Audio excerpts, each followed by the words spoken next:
believe in the commentator's curse?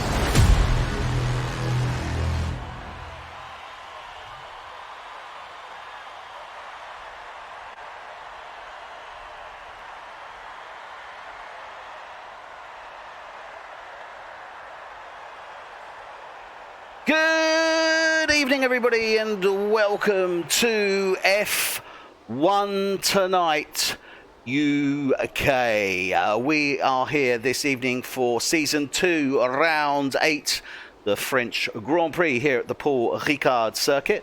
But before we get started with our normal coverage, we just want to play a quick tribute to one of the great British racing drivers, born 17th of September 1929 and unfortunately passed away on the 12th of April of this month and this year in 2020.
So that was our tribute there to the great Sterling Moss. Never an F1 world champion, but certainly a champion with many motorsports fans, and indeed in his own right in many ways. Okay, so with no further ado, let me welcome my co-commentator for this evening. And that is Guido Buddha Erschen. Good evening, Guido. Good evening, Eddie. How are we this evening, sir? Yes, fine. I can't wait. Yeah, it should be. It certainly should be a good one. Okay, so championship standings. Well, there has been movement, but let's have a look at it. Dylan Platt still stays at number 1 with 133 points. In second place is Phil Harris for Ferrari on 94 points. In third place is Sean Street for McLaren. Then we come on to the movers and shakers. In fourth place is Josh Diggles, up 1 from 5. In fifth place, drops down 1, is Lee Pratt for Ferrari. In 6 is Chris Knight, up 2 from 8 for Alfa Romeo. His teammate Thomas Cook is up 4 from 11. So they now occupy 6 and 7 in the Driver Championship. 8 is Ryan Leah, and he unfortunately drops down 2 from 6. In 9 is Tony Foster, the greatest jump, up 7 from last week, 16. In 10 is Jack Wilson, he's up 2 from 12. In 11 is Ross Milburn, he's down 6 from 5. In 12 is Callum White. Hang on, I've got some background here. I'm not too sure what that is, but I'll pick that up in a minute. Got Callum White. Let's just kill that there. And he's, as I said, he is in 12th place at this moment in time. In 13 is Matt Goodyear, down 3 from 10. Adrian Rich is up 3 from 17 to 14.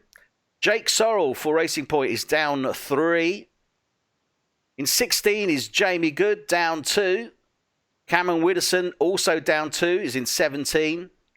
In 18 is Richard Williams. 19 is Ryan Doran for Haas. And in 20 is Kyle Jackson, still to score, well, some points there. He's on 2 at this moment in time. Guido, as you can see, a lot of movement around that midfield from last week, isn't there? Yeah, that's what we predicted a bit last race. The movement is going to be in the midfield because the top two teams will probably stay on top for a while. The McLaren is coming up as well with a good and solid finish from Sean Street last week. Yeah. But the midfield is interesting. Yeah, it definitely is. I mean, it's looking good. I mean, obviously, great jump there for Tony Foster. 7 places takes him out of the midfield in sort of 16 right into that top 10. That's a great jump from him. Yeah, that's what can happen if you score the points all of a sudden.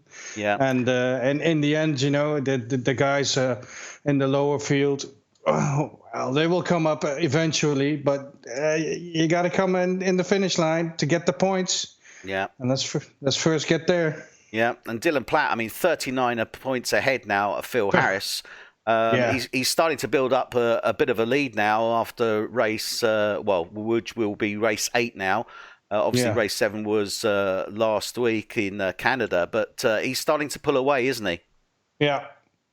Yeah, it's a little bit in the line of the expectation, I think. Yeah, well, and those top three, I mean, those top 3, they look like they're strong, they're holding their positions, but obviously Josh Diggle's moving up, and also the Alfa Romeo drivers there doing great work indeed. So it's all looking good, certainly in the Drivers' Championship. Let's have a look now at the Constructors' Championship. And leading the way is Red Bull now on 155 points. In second place is now Ferrari on 141.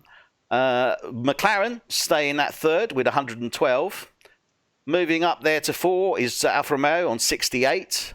Rocket Williams dropped down to 5th with 66. In 6, moving up, is Renault with 42. 7 is Racing Point on 40. 8 is Haas on 39. 9 is Toro Rosso on 27.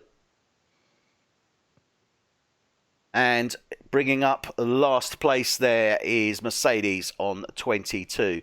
Still very close in that constructors, in that top 3, as is reflected obviously in the Drivers' Championship as well, isn't it? Yeah, that's an interesting one, because there could be some movement there between the second and third.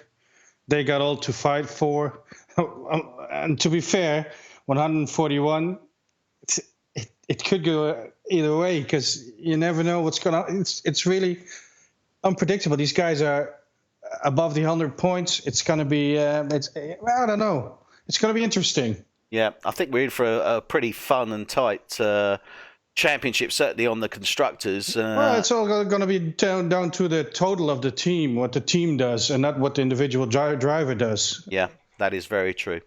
Okay, so let's have a look at the track itself then in that case. So it's the Circuit Paul Ricard in Castellet, in La Belle France. Sorry, I do apologise.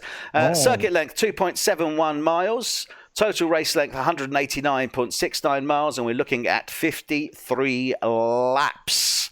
We have 15 corners, 3 sectors. Sector 1 from the start finish takes us around Ferreira, turn 1, in around turn 2, down to the chicane there, 3, 4, 5. We then start the second sector as we're coming into turn 6, Saint-Bern, past l'École, down the Mistral State. Then we got that wonderful Mistral chicane there of turns 8 and 9. And as we're coming out of 9 down to 10, we start the third sector in that second part of the straight, round the scene into Besson, down into 12 Bender, down into Village, then off turn 14, and Vriage de Pont is turn 15. Guido, it's one of those tracks, you either love it or you hate it, I've got to say. Wasn't a great lover of it to start with, because it's very off-putting when you're going around, because you've got so much open ground and so much runoff on this track, haven't you? Yeah, it's going to be a miracle if you crash here. Well, having said that, obviously, you will see people crash. Yeah. But you got great runoff areas. I think it's not really to my liking. And obviously, the pit entry has changed a bit since last season.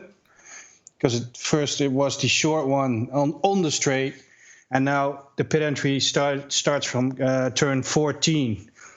And I think you're going to get the majority of the penalties, time penalties, in turn 1, turn 2, exit turn 2. Yeah.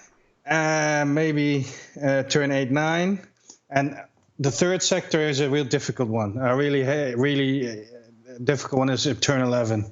Yeah. Well, it's not my kind of track, but it's you know. It's a tough one. I mean, the three very different sectors, certainly. They are, and it's got a very long straight. Yeah. Well, multiple very long straights. DRS obviously is going to come into play here. First DRS detection point is before you get into L'École, turn 7. That activates on the exit, takes you down towards that Mistral chicane. Unsurprisingly, obviously, the speed trap is at the end of that run before you get to the chicane.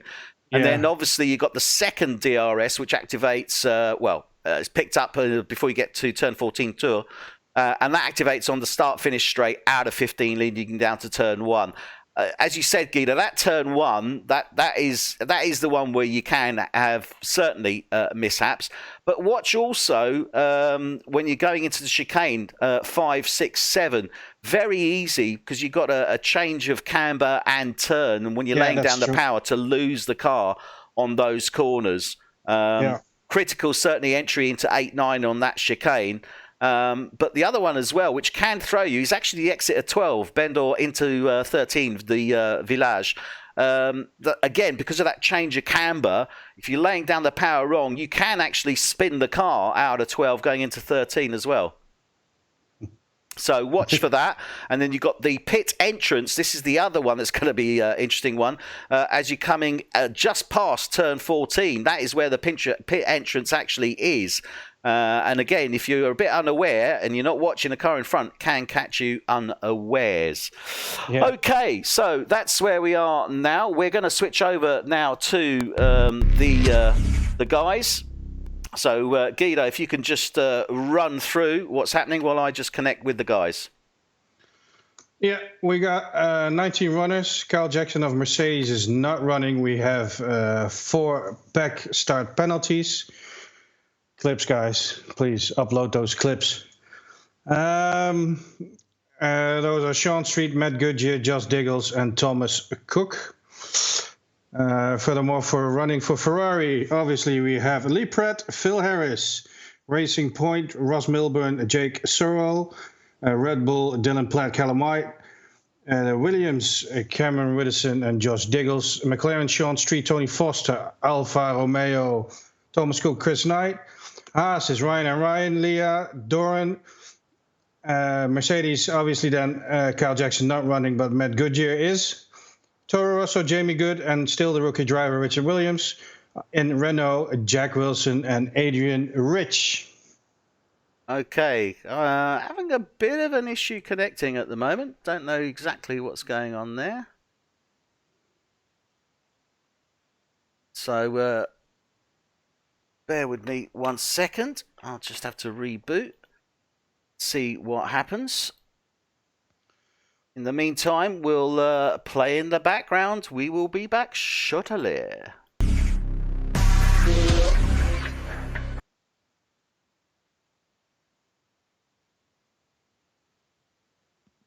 Yeah, are we muted?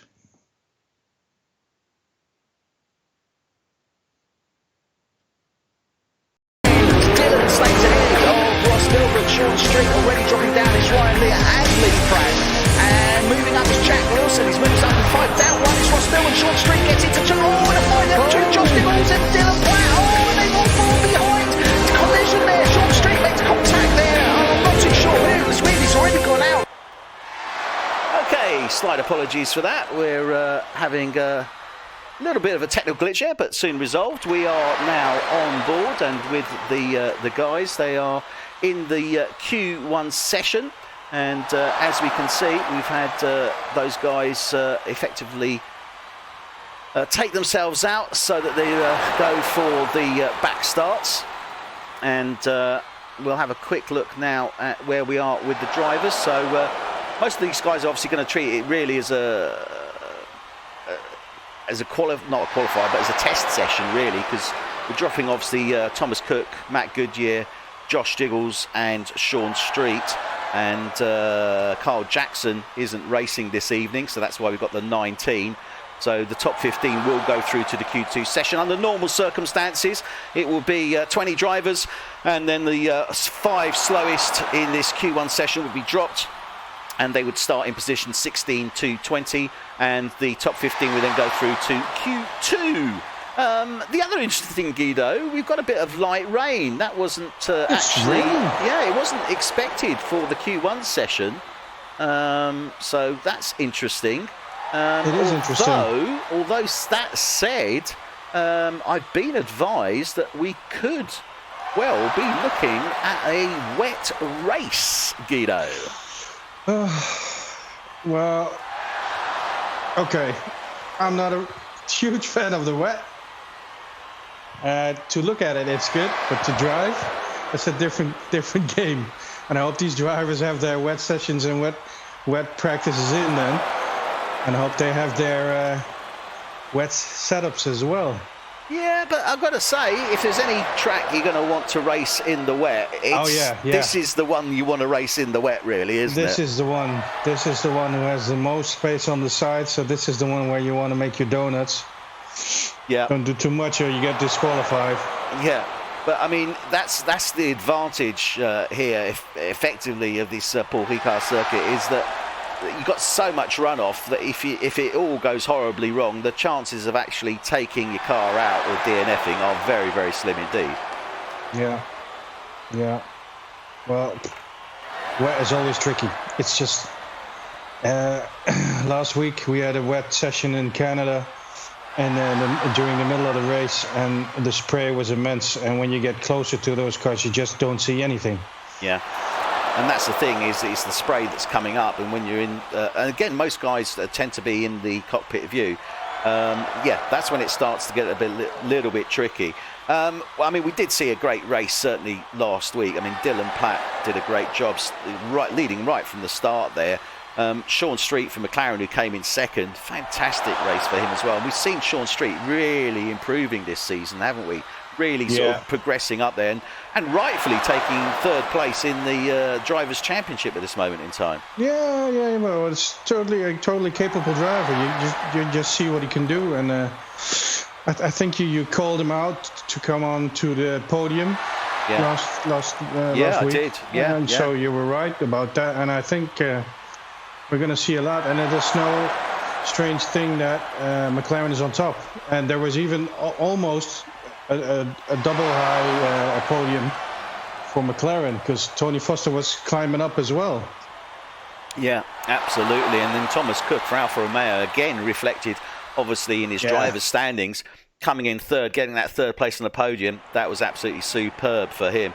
Okay, so 15 drivers through are Phil Harris for Ferrari, Ross Milburn for Racing Point, Jack Wilson for Renault, Ryan Lear for Haas, Jake Sorrell for Racing Point, Tony Foster for McLaren, Jamie Good for Toro Rosso, Callum White for Red Bull, Ryan Doran for Haas, Adrian Rich for Renault, Dylan Platt for Red Bull, Lee Pratt for Ferrari, Chris Knight for Alfa Romeo, Richard Williams for Toro Rosso, and Cameron Widdowson for Williams. 16 will be Thomas Cook. 17 will be Matt Goodyear, 18 will be Josh Diggles, and 19 will be the McLaren of Sean Street. So we've got Josh Diggles and Sean Street and Thomas Cook all at the back of the pack. Not ideally where they want to be, and especially if it's going to be a wet race. Interesting. Back of the pack and then going up, overtaking everybody. Well, that's going to be interesting. It's going to be interesting, but I don't think that's where I want to be, really. No, so, you know, not when it's wet. Not when it's wet, and we've still got rain for this Q2 session as well, by the looks of it, Guido. I know the weatherman is a bit off, I think, but it's still raining. It is indeed. Potentially wet queues and a dry race then. Well, the drivers are actually on soft compound tyres, and it looks like the Ferrari is the first one out. Oh no, I think it's actually the Williams there. Let's have a quick look who that is. Oh, it's Ryan Lear. No, it's not Ryan Lear. It's Cameron Widdowson. Jake Sorrell. Yeah, Jake Sorrell leads the way. So he's just coming through that first sector, coming down towards the chicane. Taking it nice and easy. Round that turn 5 into 6. Not pushing it anywhere. I'm just trying to figure out why these guys are all on slick tyres. There's no racing line. Because nobody's been out on the track, so one would assume it's going to be relatively greasy.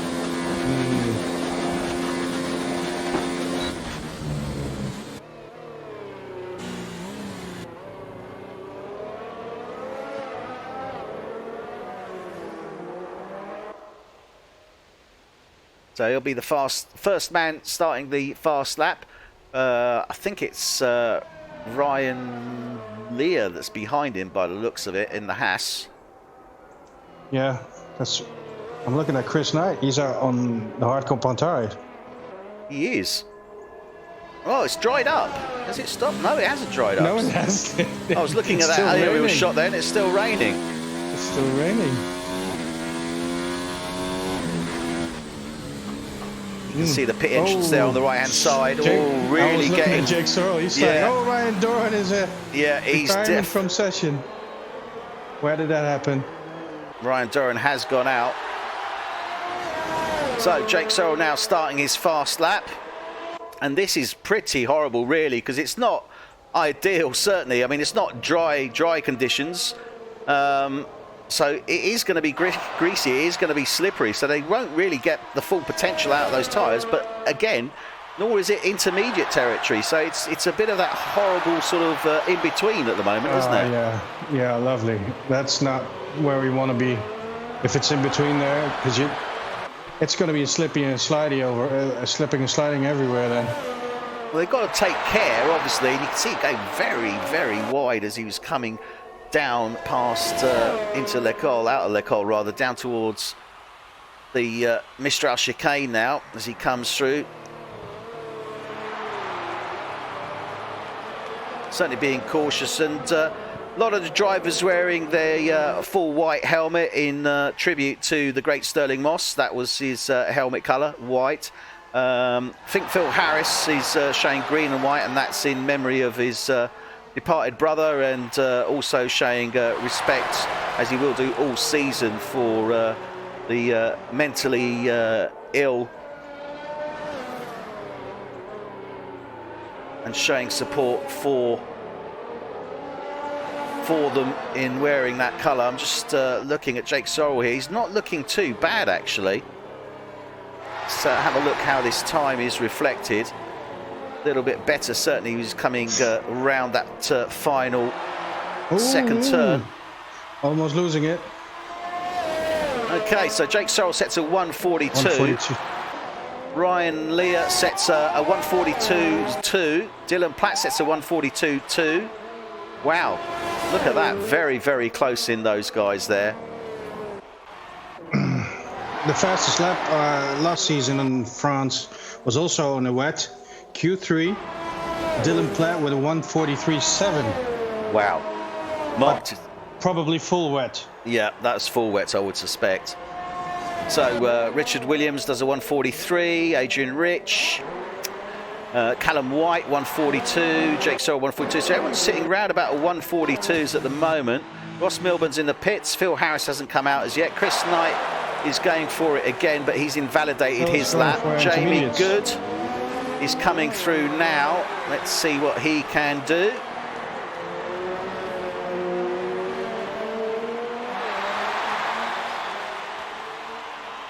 Hasn't set a time as yet. Jack Wilson is in the pit, so Jamie Good, the only man at this moment in time. Although Chris Knight ahead of him?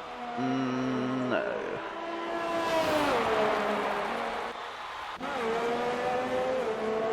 So Jamie Good will be the first man, and then Chris Knight hopefully to set a lap follow. Oh, who's that? Spun out? It's the Red Bull. One of the Red Bulls there spun out of the chicane. That's Dylan Platt.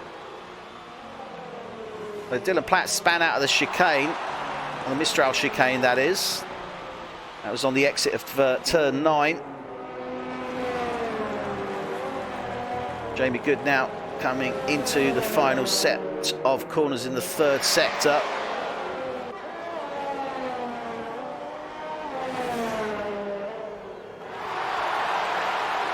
Let's see what he can do now. Ross Milburn's coming out on the intermediates. Phil Harris is coming out on intermediates. Jack Wilson's coming out on intermediates. So Charles changing on there. Jamie Goodsets at 1:43.6. Let's have a look at Chris Knight. Chris Knight coming round now. Ooh. Into 12, now round 13. Coming up to 14, and that final sector, I mean, it's, you know, tricky in the dry, let's say, but in the wet, far more so, because you've got, it's, you know, you've got sort of left, right, turn of camber, you know, slow progression on the speed, long corners, so not easy at all. He sets a 1:49.0, so not ideal by any stretch of the imagination. Let's have a look who's the first out on track on those intermediates. Jake Searle still in the pits. Ross Milburn was out at first. Yep, so Ross Milburn, he's just coming around the third sector now. Round turn 11, coming into turn 12. Let's see him watch down this 12, 13, 14. Certainly taking it fairly easy.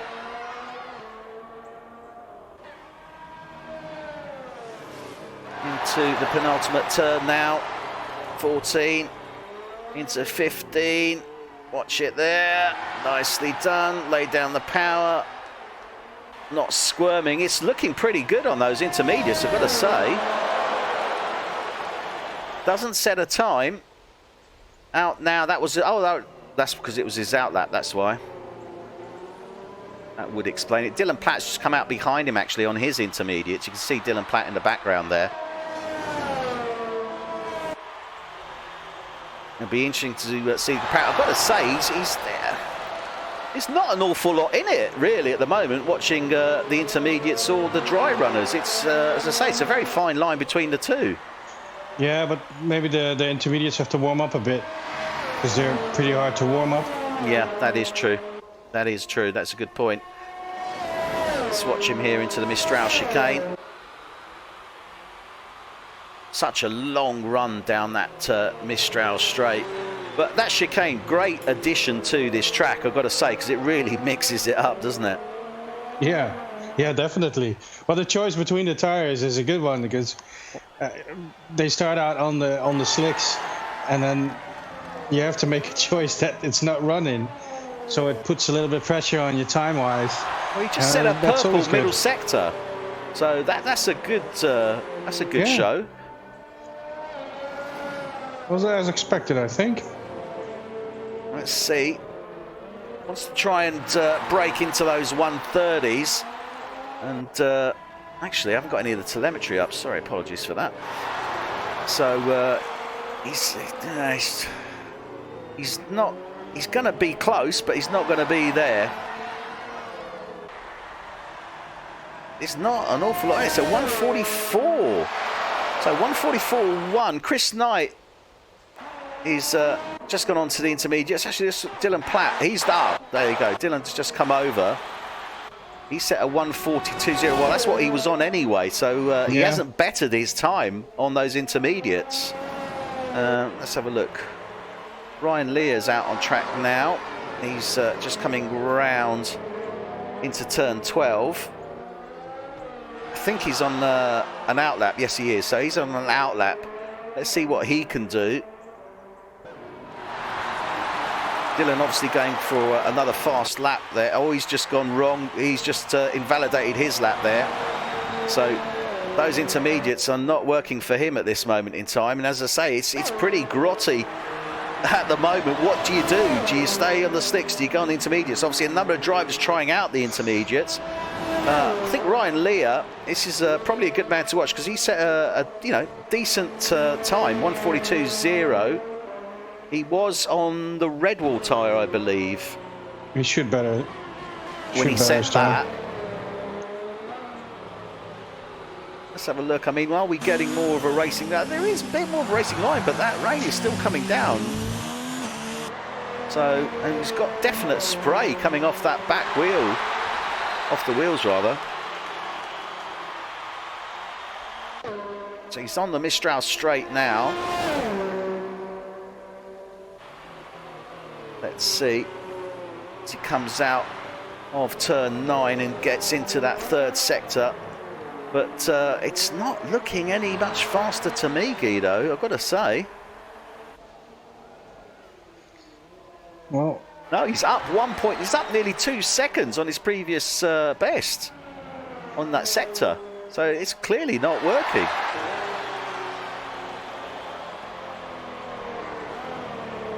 Switch to Dylan because he should be just behind him. No, Dylan's actually in the pits. So he's decided to come off those. Well, he's staying with the intermediates. And he's sticking with his time. So Dylan is not going to be coming back out onto the track. And Ryan Lear's into the pits as well.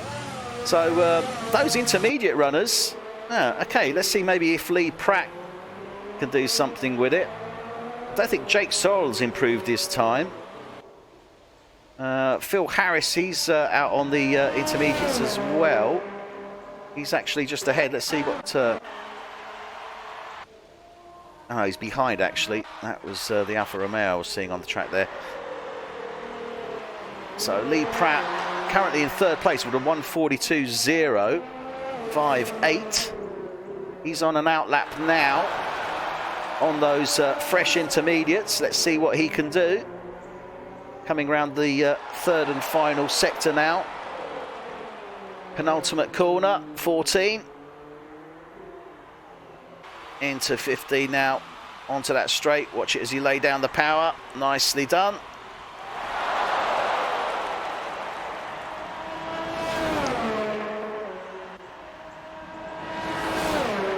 That's the critical one there. I always got to say, I hate that turn 1, not for turn 1, but for trying to find your way around turn 2. Yeah, you can. If you miss it, you go horribly wrong because it just you get penalties so quickly there. Yeah. On turn 2, and it's. I think there's a little bit of aggressiveness that you have to show in that corner. Well, but with this rain, it's a little bit difficult, I have to say. Yeah. Well, Lee Pratt has actually invalidated his lap. Well, let's go on board with his teammate Phil Harris, see what he can do. Phil Harris sitting P11 at this moment. I remember in this Q2 session we'll be dropping the 5 slowest drivers. So that split time, that drop time, effectively is gauged by the P10 position, and that's Jamie Good with a 1:43.648. Phil Harris is on a 1:43.707. He's on the intermediates. Let's have a look how his sector 2 he's into now. Didn't catch. I don't think he was any faster in sector 1. So let's see if he can maybe catch up something in sector 2. Give us an idea where he's going to sit, because currently he's in that drop zone. So as he's coming out of sector 2, he is up 1/10, nearly 2/10. So he is running faster. 2/10 will get him in that P10, but he wants to pull out as much as he can now. Coming round turn 11, that long loop turn, and then into 12. The left-hander. Watch it as he come out of there into the right-hander 13, laying down the power, being into 14. Final corner now. Can he pull it out of the bag? It's going to be very, very close indeed if he can. Oh, 1:43.1 puts him into P7. And that's dropped. Jamie Good was there anyway. Chris Knight is out on track at this moment in time. He's the only man at this moment that can better himself. He wants to try and get, if he can, into that top 10, but he's invalidated a lap, Guido. That's it. It's invalidated. That's it. It's done. So, Chris Knight has been dropped for Alfa Romeo, and that's Alfa Romeo. This is a tough one for them. They got one driver starting right at the back and one now starting in P12, and that's Chris Knight.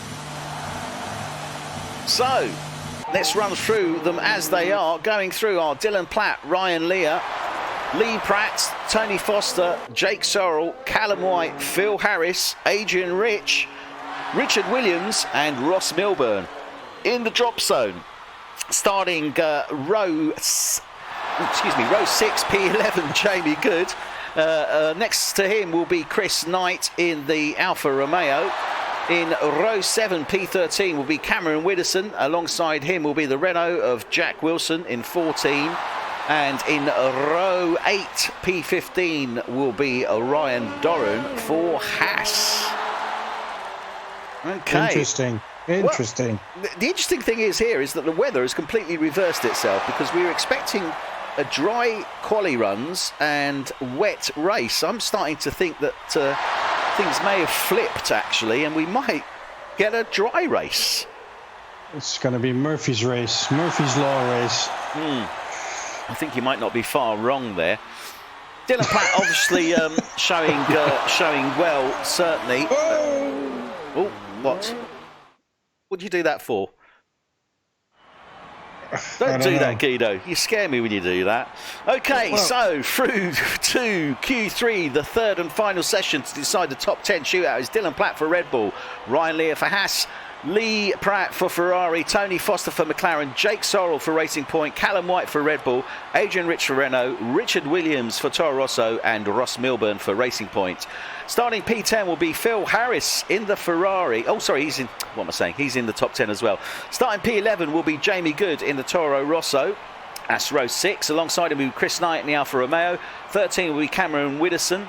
In row 7, alongside him will be Jack Wilson in the Renault, and in row 8 will be Ryan Doran in the Haas.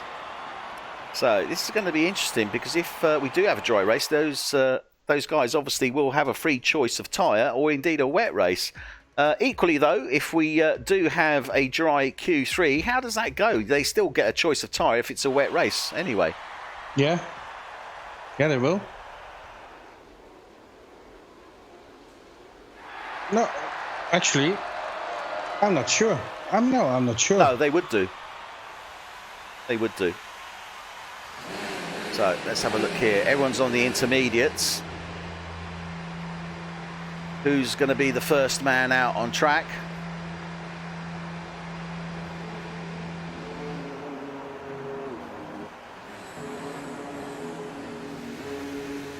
Trying to see who that is.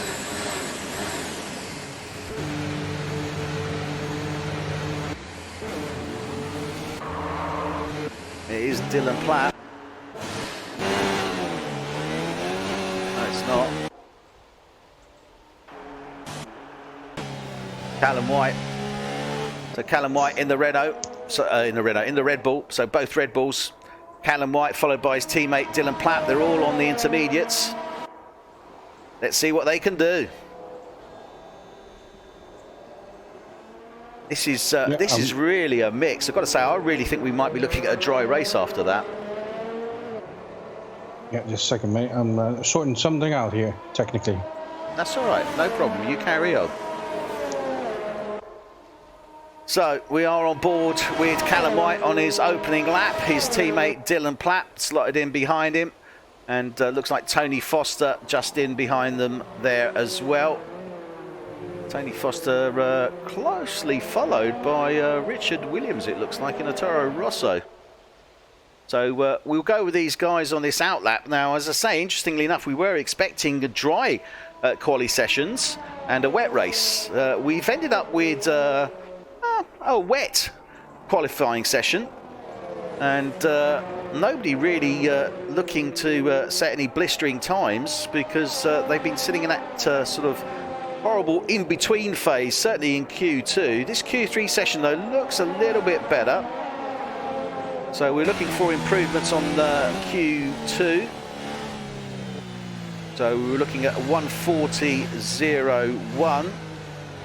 Let's see what Callum White can do now on his run. And indeed, Dylan Platt just in behind him as well. So starting their fast laps now, the Red Bull team. Closely followed, well, I say closely followed, good space behind actually Tony Foster, and that's a wise move, actually leaving a bit of space there. They're in sector 1, just about to come out of sector 1 as they come around these twists and turns here of 4 and 5 into 6 now, and sector 1 time set into sector 2. We will see purple come up for these guys, obviously, as they are the first ones out on track effectively. Dylan taking full advantage. Oh, nice one. Dylan there getting a slingshot off his teammate, clearly pre-planned by the Red Bull team on that Mistral straight. So really built up a great bit of speed there. Good teamwork there from Red Bull. Gotta say, great job from them. Coming now into turn 11.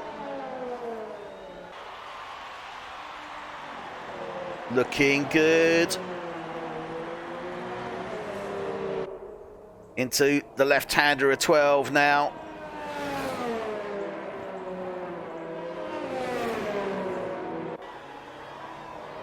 Round 13. Hard left 14.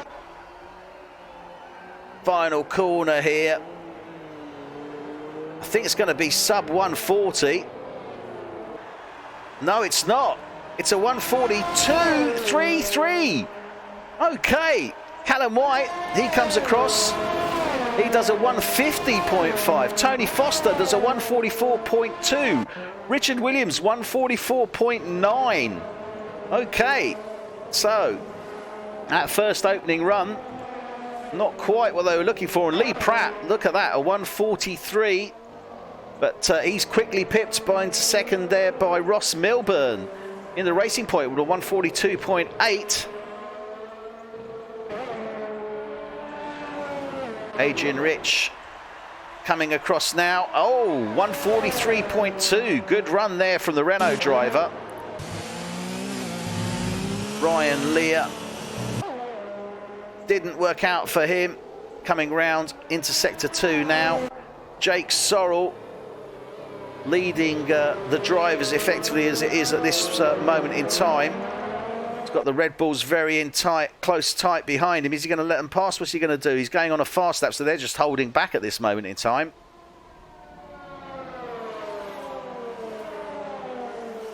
So Jake Sorrell now in the third and final sector. Round that turn 11. Bozette.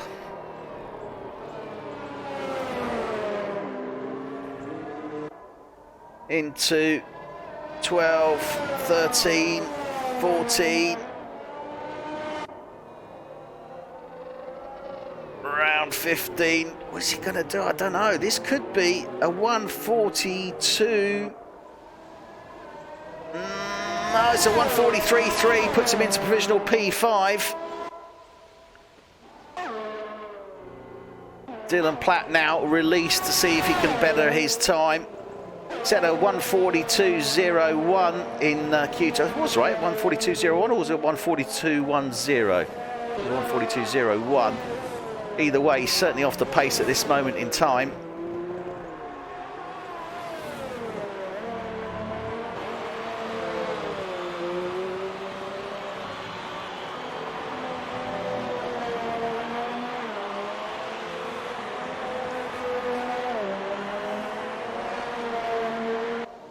Coming into, is he giving his teammate a tow now? Yes, he is.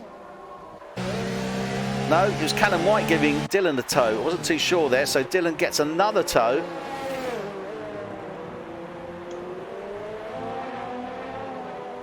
It's Callum White who was actually just ahead of him. No, it wasn't.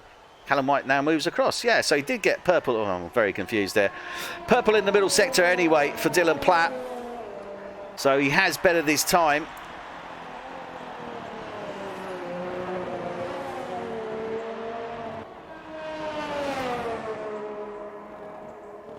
Coming round turn 12 now. Into turn 13. Into 14 tour. Final corner, Virage de Pont. Onto the straight. What can he do?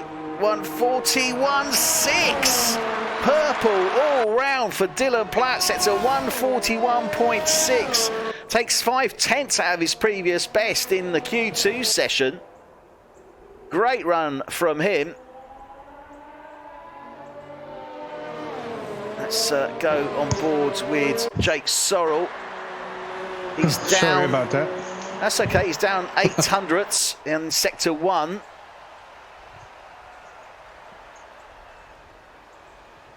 Oh, I'm looking at the pit box. It's really raining hard now. Yeah.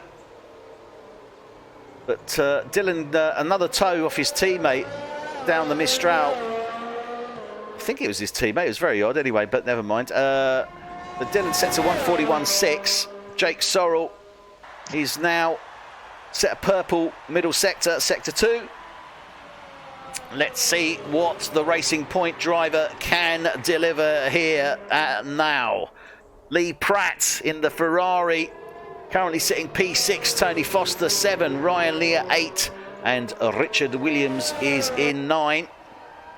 Phil Harris, I don't know what happened there. He didn't join the session. I did sort of see that, pick up on that. Don't know whether he quit the session or... He spun out just before start finish, and probably because either he just lost control of the tires because they were done. Yeah, and he pushed too far. It's not even showing him on the board. No. He crashed out basically just before the Q session ended. Whoa! Jake Sorrell there missing a number of corners. What is he doing?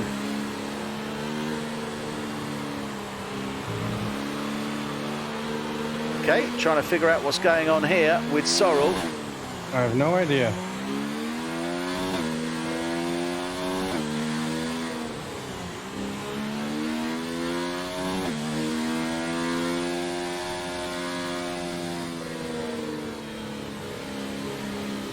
Yellow flags. Green light now. You're going to get penalised for that. Well, I'm very curious to understand what is going on. I think he's just trying to get round quickly, but I think that's the way. I think the stewards will definitely be looking at that. That's God. Most odd, I've got to say. He's got 1 minute 33 remaining on the clock. Oh no. Okay, I've heard of racing round to try and get to the start finish, but I don't think this is the way, but then again, no, it's definitely not the way. It's definitely not the way. Because ultimately you're not the only person out on track, and you could quite easily lose it and take somebody out there. Oh. Okay. Oh no. All right, well, really don't know what's happening there.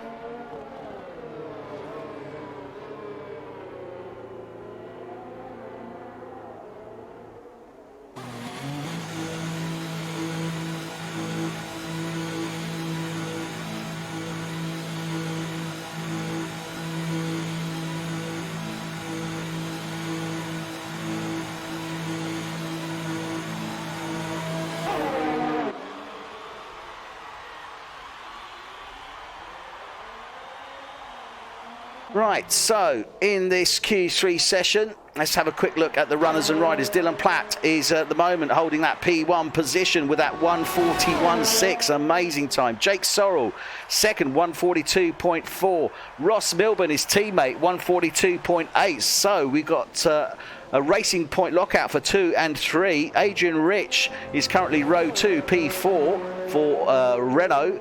P5, row 3, Callum White in the Red Bull. Alongside him, Lee Pratt in the Ferrari. Row 4, P7, Richard Williams in the Toro Rosso. Alongside him, Ryan Lear in the Haas. And row 5, P9 will be Tony Foster. And alongside him will be Phil Harris. So, Q session is done. Who's out still on track? Well, that looks like the Red Bulls, the Haas and the Toro Rosso. So let's go with Richard Williams.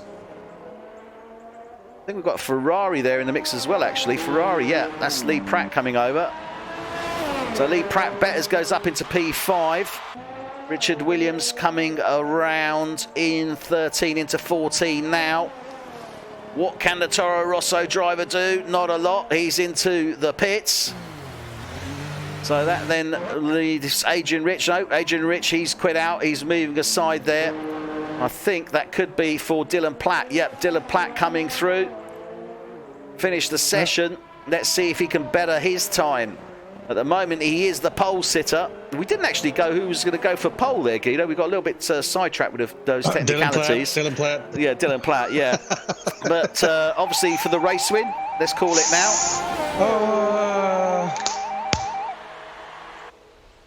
Sean? And Dylan finished on a 141.374, took out 0.3. You're going to go with Sean? Who's Sean? Sean Street. Sean Street. What, starting right at the back? Okay, you're going to go with Sean Street. Yeah. Okay. He's gonna plow through it. Okay, I'm actually going to go. I'm going to go a bit left field here. I'm impressed with the Renault driver getting up to that P4, considering the weather as well. I'm going to go with Adrian Rich for Renault. Ooh, that will be great. Yeah, will be a good one.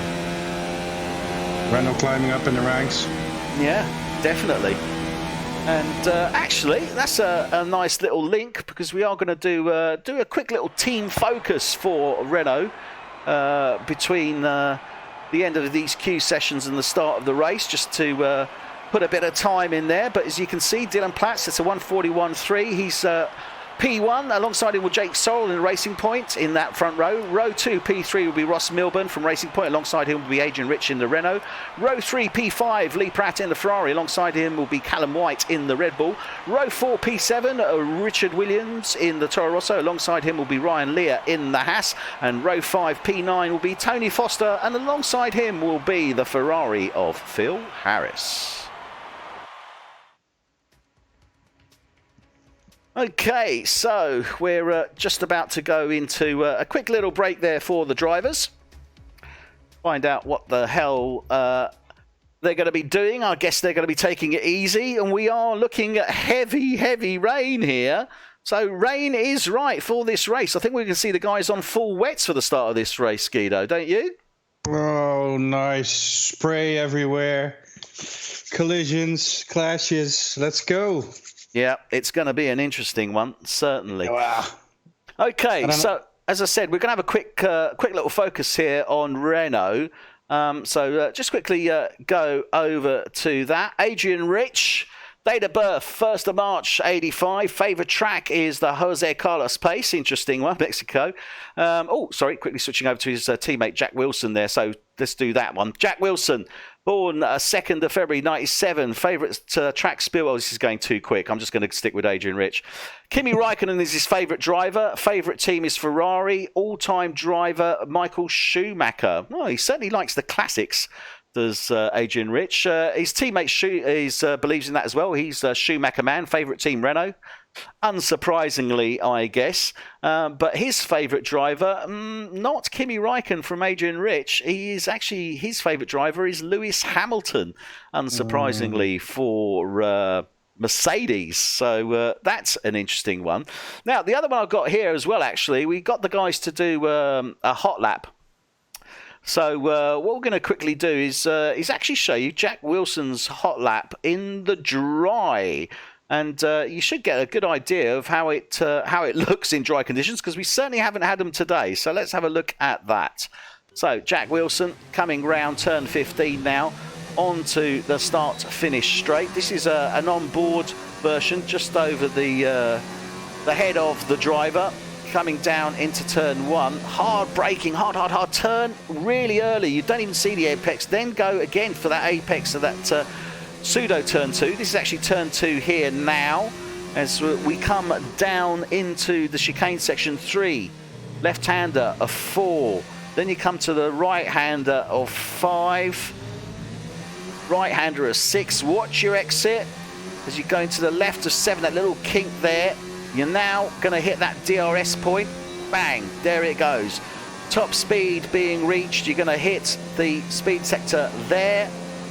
Just before you come into the chicane, turn 8, left-handers, then into 9, nicely done. Exit there, straighten up, watch the power as you're coming down, now towards turn 10. High speed turn 10 here. Got to watch as you get to the end there. You're then going to come to the loop of turn 11, round Bozette. Come down now, straighten the car up into the left hand of Bendor, turn 12. Then you've got that sort of long curving 13, Village. As you come into the penultimate turn 14 of Tours, there's the pit entrance there on the right hand side, and then into the final turn of Virage du Pont, onto the start finish straight. And there you have it, a 1:33.2. Somewhat different from what we've seen this evening, Guido. Yeah, somewhat different. I have to say this is a nice additive to the stream, I think, to the broadcast we're bringing, courtesy of everybody who's working on it, because every week we're basically trying to make it better, make it more professional, is just for the love of the game. Yeah, and just give you guys out there that are watching, hopefully, something a little bit different, something more akin maybe to what you might want to be seeing, as opposed to just pure gameplay. So we do look to keep it on, not the serious side, but let's say the try and be as true as we can in homage to real world as we possibly can. Let's put it like that. Guido, we've still got a few minutes left. Obviously, this rain is not abating. This is definitely full wet territory for the start of this race. This is going to be puddles, maybe safety cars because of the rain. Yeah, and not because of the incidents, but because of the amount of rain that's coming down. I do recall we did see that, I think, last season. I can't remember whether that was with NL or UK, but I know one of the races was actually under safety car. Yeah. And that was due to the amount of rain. Exactly. I think it was Hungary? Oh, I don't remember anymore. I think it might have been Hungary, if I remember. Can't quite remember. I'm sure somebody will remind me. I don't know if you're keeping tabs on the YouTube, Guido. Yeah, definitely, yeah. But if anyone can recall which race it was, what was the last F1 Tonight UK, or indeed NL race, that was actually started effectively under safety car conditions. I know we have had one. And the drivers are readying up as we speak. So let's go through the drivers as they are effectively on the grid. So Dylan Platt leads the way there in P1. Alongside him will be Jake Sorrell in Racing Point. In row 2, P3 will be his teammate Ross Milburn. And alongside him will be the Renault of Adrian Rich in P4. In P5, we have Lee Pratt for Ferrari. And alongside him, we have Callum White in the Renault. Then we have Ross Milburn in P7. Ryan Lear in the Haas is in P8. P9 is Tony Foster. P10 is Phil Harris. P11 is Jamie Good. P12 is Chris Knight. P13 is Cameron Widdowson in the Williams. P14 is Jack Wilson in the Renault. P15 is Ryan Doran in the Haas. 16 is Thomas Cook in the Alfa Romeo. 17 is Matt Goodyear in the Mercedes. 18 is Josh Diggles, starting at the back there due to penalties, as is Matt Goodyear. Sean Street, again, penalties, starting in P19. And we do have a driver in I was just saying, the that's Mercedes. Our photographer. He wants to take pictures from behind. Okay, that's cool. That's fine. We don't have a problem with that. He's not racing. He's not racing, but I think he has to retire his AI, because because he's now in the AI status. Yeah. The thing is that we're, as Eddie and I are in the session as well, we are spectating mode, and that keeps us getting into a car and overlooking the situation. And probably something in the system didn't work as it should, and got our photographer, who makes super photos. I'll tell you, he's going to have some amazing races. photos tonight. That's for sure. Yeah. He probably jumped in the car somehow while he was spectating. I think he just didn't have the option to spectate. It just put him in the car accidentally. That's not an issue. He'll quit out, so no major shakes on that. No car being taken. They are coming round the final corner now. AI control will bring them to the start-finish line for the start of this F1 Tonight UK race.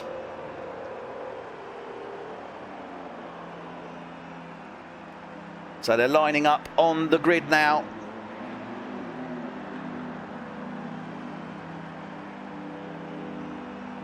The lights are getting ready to come on. Drivers are readying up.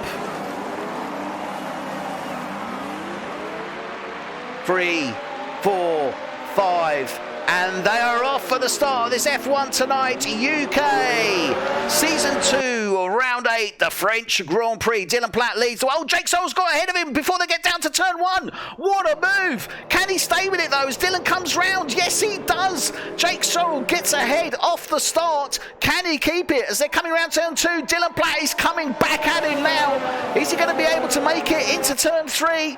Yes, look at that. Dylan gets his nose in front, takes the position back into turn 3. Jake Sorrell has now slotted in behind. Ross Milburn is in 3. Callum White has gone up to 4. Lee Pratt stays in 5. Richard Williams is in 6. Down is Adrian Rich to 7. Up 2 is Phil Harris. Ryan Lear. Oh, look at that contact there with Ryan Lear and Jamie Good. Jamie Good then making contact with the Alfa Romeo. The Alfa Romeo getting mixed in. Oh, and the McLaren's coming in as well there. Tony Foster getting past them. Jack Wilson is just in behind him as well. My goodness me, it's all happening in this midfield here. Can he slot in behind? Yes, he does. Jack Wilson slots in behind Tony Foster. Tony Foster has dropped 1, but he's in the P11. Ryan Lear is fighting it out with Adrian Rich there. Sorry, Ryan Lear is fighting out with Jamie Good. I do apologise in the Toro Rosso, but he stays ahead. Jamie Good slots in behind him. Adrian Rich is up ahead. Then we got Phil Harris. He's in 7. Lee Pratt, his teammate, is in 6. Richard Williams in the Toro Rosso is 5. Callum White in the Red Bull is 4. Ross Milburn is in 3. Jake Sorrell is in 2. And Dylan Platt leads the way. What a great opening lap that was, Guido. Yeah, well, obviously, because of the technical difficulties with the photographer, the AI is going up into the ranks. So well, don't worry about that. Don't worry about that. I'm more interested in what's happening at the front here. Yeah, I mean, Jake Sorrell nearly taking that place there. Ross Milburn, I mean, those guys are really finding out. And this is a real, at the moment, looking at Dylan Platt, obviously setting the fastest lap there at the moment in time. But this is a real Red Bull Racing Point well, gladiatorial fight going on here. This should be in the arena, in the Colosseum. Nice. Well, I'm glad you caught that. That was absolutely amazing. And you've got Ferrari in close there behind as well. Both the Ferrari drivers very close in. You've got Richard Williams as well in the Toro Rosso. So real mix there. Dylan's already starting to pull away. He's 2 seconds off the back of Jake Sorrell. Ross Milburn is obviously in 3, Callum White there, and it's not, I mean, Phil Harris is very close into his teammate, but you can see there, he's going to try and see if he can get the inside line into that turn 8. Obviously his teammate fully away is there, lets him through effectively, doesn't really challenge that. So Phil Harris moves up into P5, he's already up 5 places from 10. Lee Pratt drops into 6. Richard Williams stays where he was in the Toro Rosso. Adrian Rich, though, he's not come off too well there, dropping from 4th to 8th. Oh, yellow flag, safety car is out. Safety car is out. Okay, no great surprise on that one.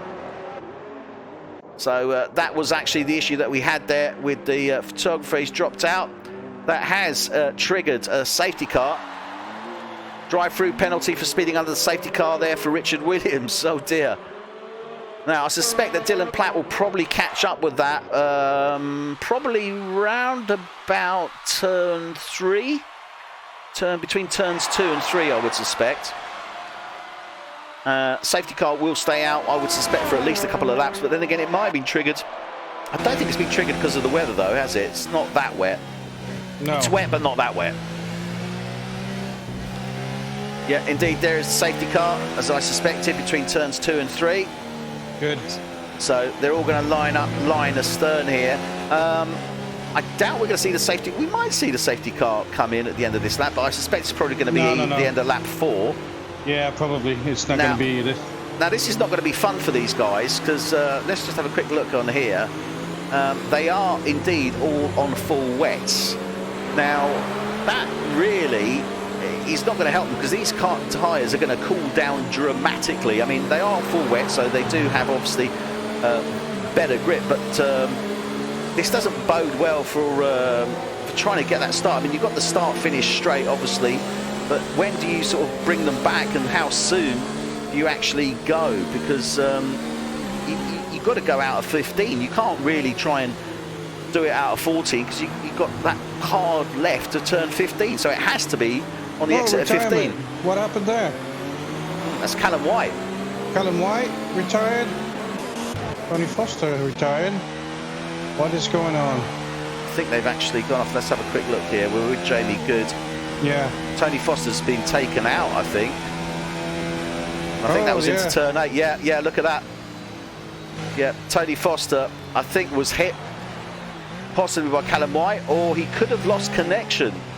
But I don't think so, because that would have been an AI situation. He's actually been DNF'd, so exactly. It looks to me as if it could be maybe too close. Contact. Yeah, I think there may have been contact between the Red Bull and the McLaren. Trying to see if we can get a better view of what's happened there, and that's obviously under safety car conditions. That safety car is very likely to stay out now. So I'm sure we'll find out in due course at some point what happened there.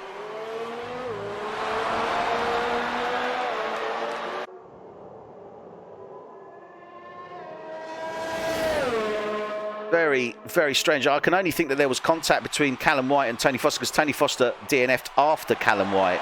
So it could have been that Callum White was on the track and Tony Foster went into him. So we'll have to see what happens on that one. And the stewards obviously will investigate that situation. So we are still under safety car conditions. We have lost Callum White for Red Bull, Tony Foster for McLaren. And that's a great shame, isn't it? That is a great shame. I mean, losing those two drivers. It is. It's always a shame when you lose drivers because basically in the end, we all want to start with 20 guys and we want to end with 20 guys. That should be the main goal. And we want to do it as proper as possible, clean as possible. And we want to try and get as close as possible to the F1 regulations. Having said that, there are some assists people can use, but there are some assists people can't use because it's too much. But it's always a loss when you lose drivers. Oh yeah, but then definitely. Again, shame though, because Tony Foster's been doing so well. Callum White was obviously looking to try and get back up. I mean, he's not really, I think, Callum White been producing this season as well as he did in season 1. He doesn't seem to quite have his mojo this season. I don't know what your thoughts are on that, Guido. Well, we saw him climbing up last week. Yeah. And then I don't recall exactly what happened. I think he damaged his car and then got down again. Yeah. But he was doing okay.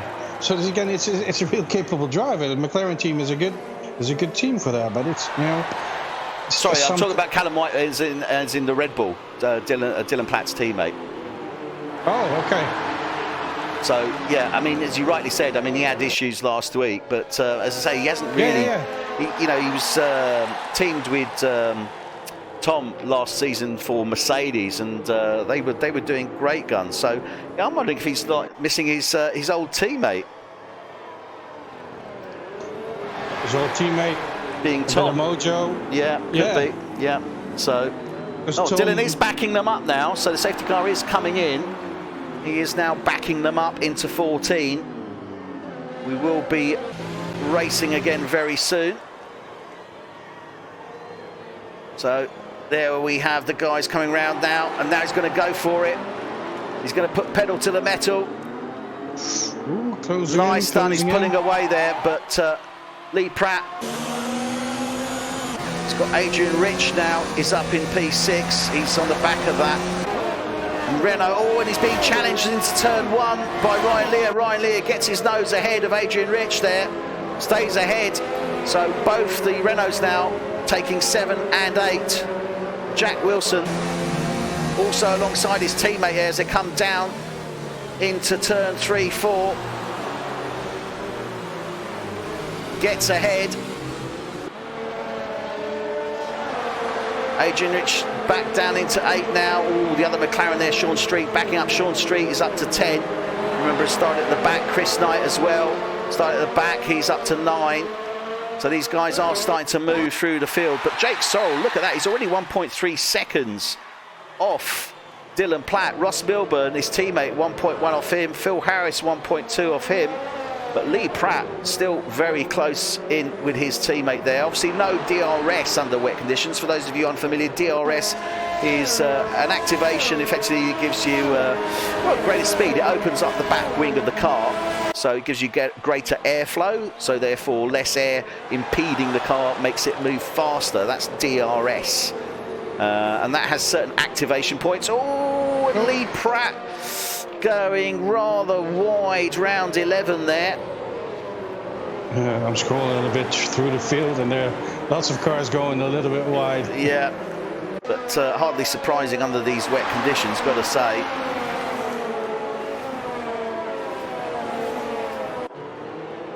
They're coming round now to the start of lap 6. And Dylan already, look at that, 2.2 seconds ahead. 5-second time penalty for exceeding track limits there. Thomas Cook. Dylan Platt sets provisional fastest 1:49.7. Jake Sorrell still in, but I've got to say, these racing points, I mean, they are really keeping up. I mean, they're not looking shabby at all, both Jake Sorrell or Ross Milburn. I mean, Phil Harris already 1 second, over 1 second off the back of them. Things what I'm looking at is that Ross Milburn is using his FOTUK account. Yes, he's got it working. I think he just had a bit of a sign-in issue, so good to see him back on that. Nice.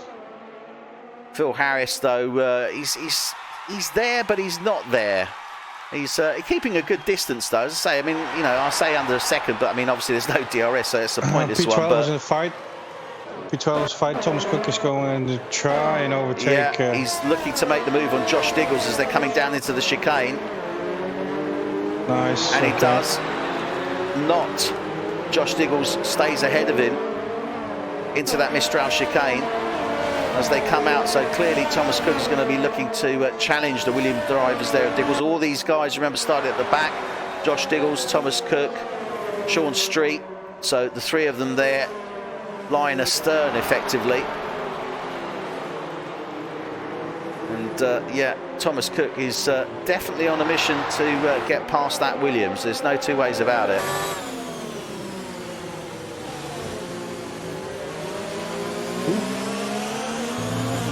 Round 13 into 14 now.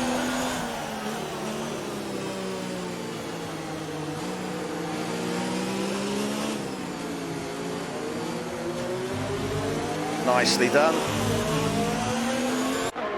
So they're nice and close there at this moment in time. Cameron Widdowson is also closing down on Ryan Doran in the Haas.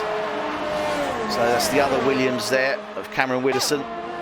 Trying to see if he can catch up with the Haas. Thomas Cook going wide there. Out of 2. Sean Street. The VSC.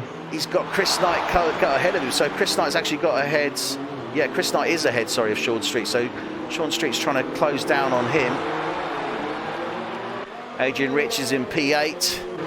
Jack Wilson, his teammate, in the Renault 7. Ryan Lear in the Haas is 6. I've got to say, Ryan Lear has, again, really shown himself this season in the Haas. They were all a bit worried about the Haas curse, but it's not too bad. They're doing okay there. DNF, the McLaren DNF. No, the Williams. Richard Wilson. Richard Williams. Right? That's a Toro Rosso. That's Toro Rosso. Yeah, we've got VSC.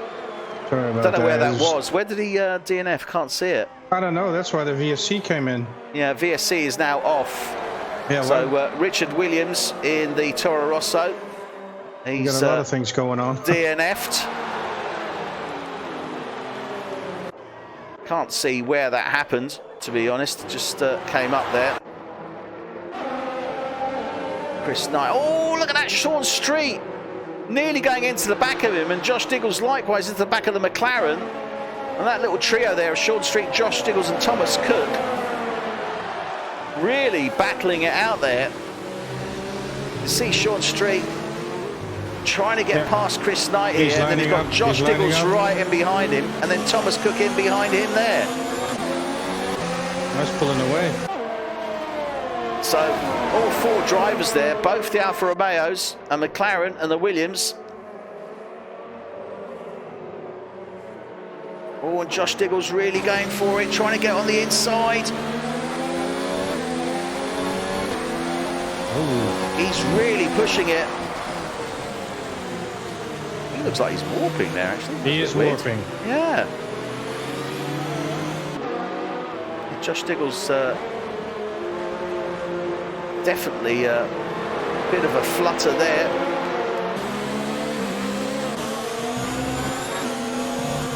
Go on board with Thomas Cook just in behind him.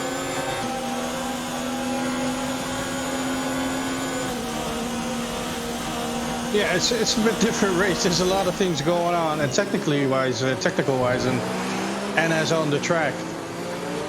So if somebody's thinking, well, we're being a little bit quiet all of a sudden, that's probably because we're fiddling some stuff attention. Out. Well, no, it's a lot.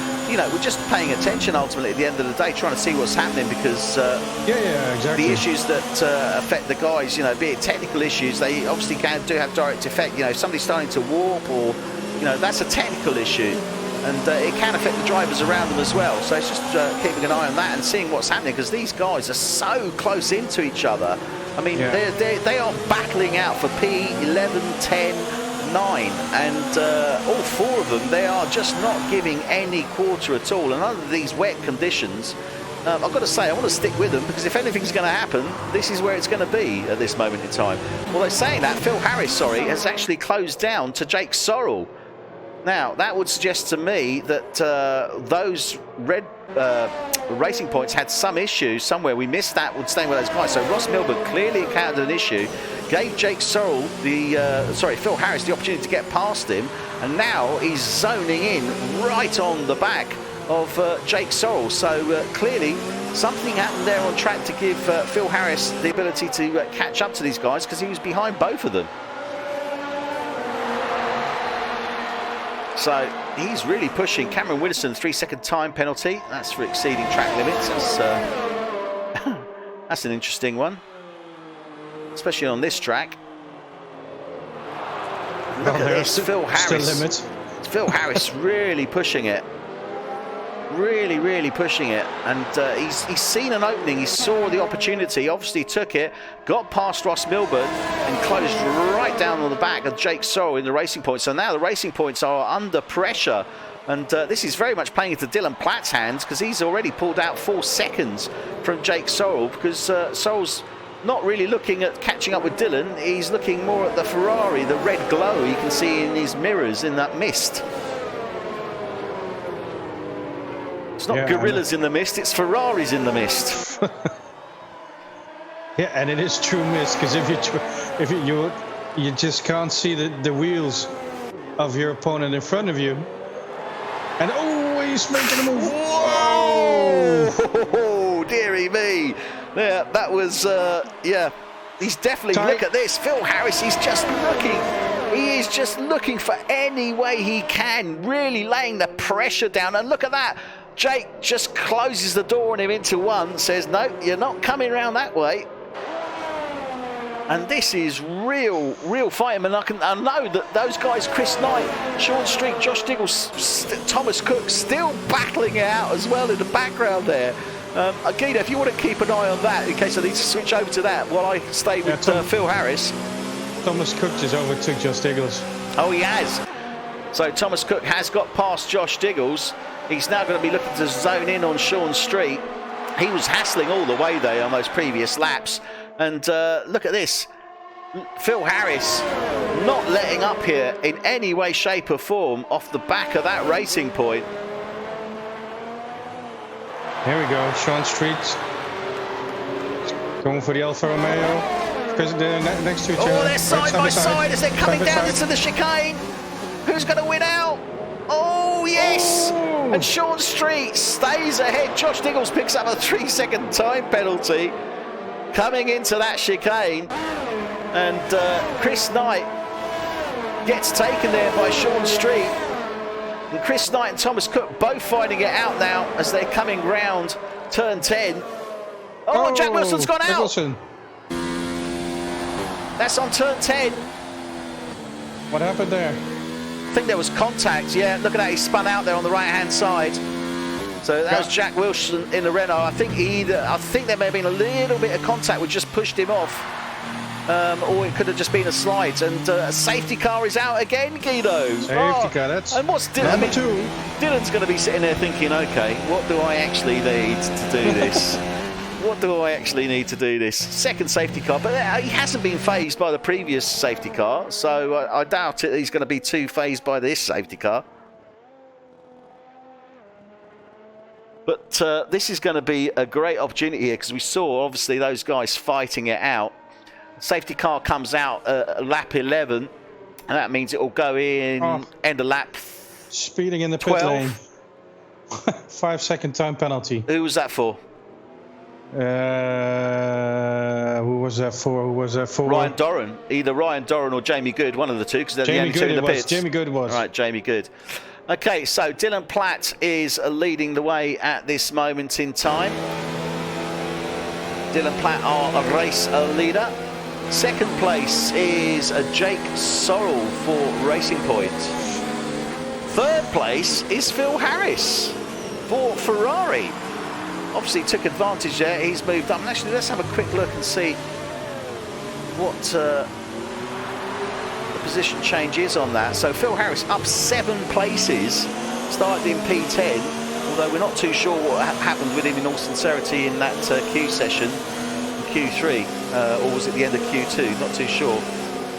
So Ross Milburn for Racing Point, he is currently in P4. They're split by that Ferrari of Phil Harris. Lee Pratt, the other Ferrari, he's in P5. So Ferrari have really pushed up the board there. He does maintain his position, started in P5 anyway. Then we have Ryan Lear in the Haas. He's in P6. He's improved 2 places, started in P8. Adrian Rich in the Renault. Oh, not what he was looking for. Started P4. He's dropped 3 places to 7. Sean Street in the McLaren. He started in P19, right at the back of the grid. He's now P11. Chris Knight in the Alfa Romeo. He started in 12. He's now in 9. Thomas Cook, his teammate, well, he started in P16. And he's improved 6 places up to 10. In 11, we have the Rocket Williams of Josh Diggles. He started in P18, is now P11. Then we have Matt Goodyear in the Mercedes. He started 17, he's up to 12. Then we have Cameron Widdowson in the Rocket Williams. He stays where he was in 13. Jamie Good in the Toro Rosso. He's down 1 to 14. And Ryan Doran in the Haas stays where he was in that P15 position. In the drop zone, or who've DNF'd, sorry, has been Jack Wilson for Renault, Richard Williams for Toro Rosso, Callum White for Red Bull, Tony Foster for McLaren. And those are the drivers that have gone out so far. It's not too bad wet race for DNFs, lap 12 though. Yeah, it's not too bad, no, especially this amount of rain. Yeah. It looks like it's going off a little bit, but obviously they're not driving really fast now all together. So, but it looks like it's backing off a bit with the rain. Well, one can only hope that it does, but it's, as I said, at the beginning, really, if you're going to have a wet race all the way through, as a driver, this would probably be the track that you pick for that race. Ultimately, it's the most wet-friendly track, I'd say. Matt Goodyear gets a 5-second tire penalty again for exceeding track limits. Yep. On a safety car. Well, that's an interesting one. But, I think, do you know what? I think it is, Guido. It's a lot of the guys don't realise. They think, I don't really need to take that corner. We're not racing as such. But you're still under race conditions, so you will still get penalised for it. And, it's just not worth it. I think it's just not concentrating and not being aware, basically. Probably. It could be that all of a sudden the guy in front comes on to you really quickly, and you have to adjust your own car, and then you slide off. That is a very, very good point. Yeah, I mean that certainly can happen, and obviously under these conditions, you have to stay within a certain length of your opponent in front of you. Yeah, but that's not so much in safety car. I mean VSC definitely, I would say, but safety car, I don't think you need to do that. As long as you maintain your place, you don't have to keep any distance. I think it's something like 10 car lengths. Is it really? Wow. Yeah. Okay. So you do have to do that. We are back racing. Dylan has opened up the valves, pulls away. Jake Sorrell stays in 2. Phil Harris stays in close behind him. Ross Milburn still in that P4 position. Lee Pratt in 5. Ryan Lee is 6. Adrian Rich is 7. Sean Street is going to be challenging him though very, very soon indeed. Chris Knight is in 9. He's got his teammate Thomas Cook bearing down on him, and just behind them is Josh Diggle. So that fight continues on at this moment in time. Sean Street will be looking to try and get past that Renault as soon as he possibly can. And likewise, I mean, we've got a real battle here between both the drivers, and Lee Pratt trying to make a move on Ross Milburn as they're coming down. They're side by side into the Mistral chicane. No, slots in behind him. But what I'm saying, Guido, is you've got Lee Pratt challenging Ross Milburn, Ferrari on Racing Point. And then you've got Phil Harris trying to challenge Jake Sorrell, again, Ferrari on a Racing Point. Nice. That's what you want to see. Look at that. Dylan is driving away from them again. He's already 2 seconds ahead of Jake Sorrell. 2 seconds. 2 seconds. And that's in a lap, in 1 lap. So dominating again, but he was looking comfortable in the Q sessions anyway, wasn't he, Dylan? Even under these wet conditions, he didn't phase him. It wasn't raining that hard, but it's still. Yeah, it wasn't raining as hard, but it didn't phase him at all. So we are now coming round. Phil Harris still on the back of Jake Sorrell. Lee Pratt still on the back of Ross Milburn, but Thomas Cook.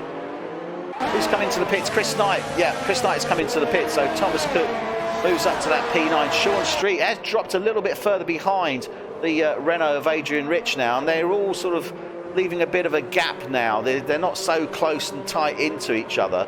The other thing to say, Guido, is obviously they're on these wet tyres, but how deep can they go? I mean, Chris Knight has just come off saying that wet tyres? Yeah. Because Ryan Doran is on the intermediates. We have, so that's what's happened. Straight lap.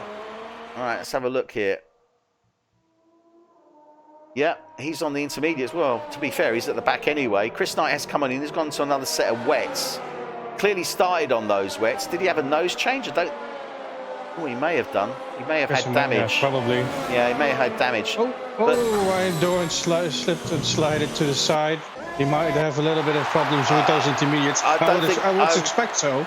I would expect, because this is not intermediate weather, in all sincerity. No, but it could be that he's hearing things of his... Jeff? Do you mean Jeff? Jeff is telling him to come in and go on to intermediates. I'd say, no Jeff, I'm not coming in and going on to intermediates. He's probably saying, oh, it's going to be wet for another 5 minutes. And maybe take a gamble according to that, but the 5 minutes could also be 10 minutes. And then you got the wrong tires for a little bit longer. All he's doing is confirm. Whoa, dearie me. Yeah, Ryan Doran picking up a 3-second time penalty, unsurprisingly, as he lost it round turn, was it 10-11 that was? Yeah, 10. Yeah. So, those intermediates, definitely a bad call, I've got to say. Phil's trying to make a move. Yeah, he's getting alongside into turn 1 here. Can he get ahead? Oh, he's just got... No, I think... Oh, he's ahead, but he's gone offline. He is ahead. Yeah, they both have. They both have. And he pulls out ahead. Yeah, Phil Harris gets ahead of Jake Sorrell. That was a real good move there, I've got to say. I mean, they both were, going off track, but they didn't actually get any penalties. So that's no issue there. They stayed with at least one wheel on the track. So Phil Harris makes the move, and it looks like it's going to stick, I've got to say. Obviously no DRS, so no way that Jake Sorrell can come back unless he's got good DRS. And he has. Well, Jake, definitely Phil was using his ERS there because he's depleted that. Jake Sorrell still plenty in the tank.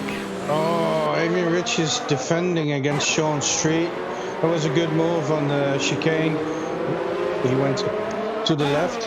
And we still look at this. We've got these guys here. Thomas Cook right on the back of Sean Street. Sean Street on the back of Adrian Rich here. So this is for P8 and 7, or 7 and 8, which way you want to look at it. And Thomas Cook coming back at Sean Street. Obviously, remember, Sean got past him earlier. My good, you got a 3-second time penalty for multiple warnings. Yeah. So, look at this. And it's just Josh Diggles, surprised, just sitting back a little bit, just seeing what's happening. He's still in the mix, but he's just sitting back a bit. What I was going to say, Guido, is how deep can they go on these wet compound tyres? That's the thing.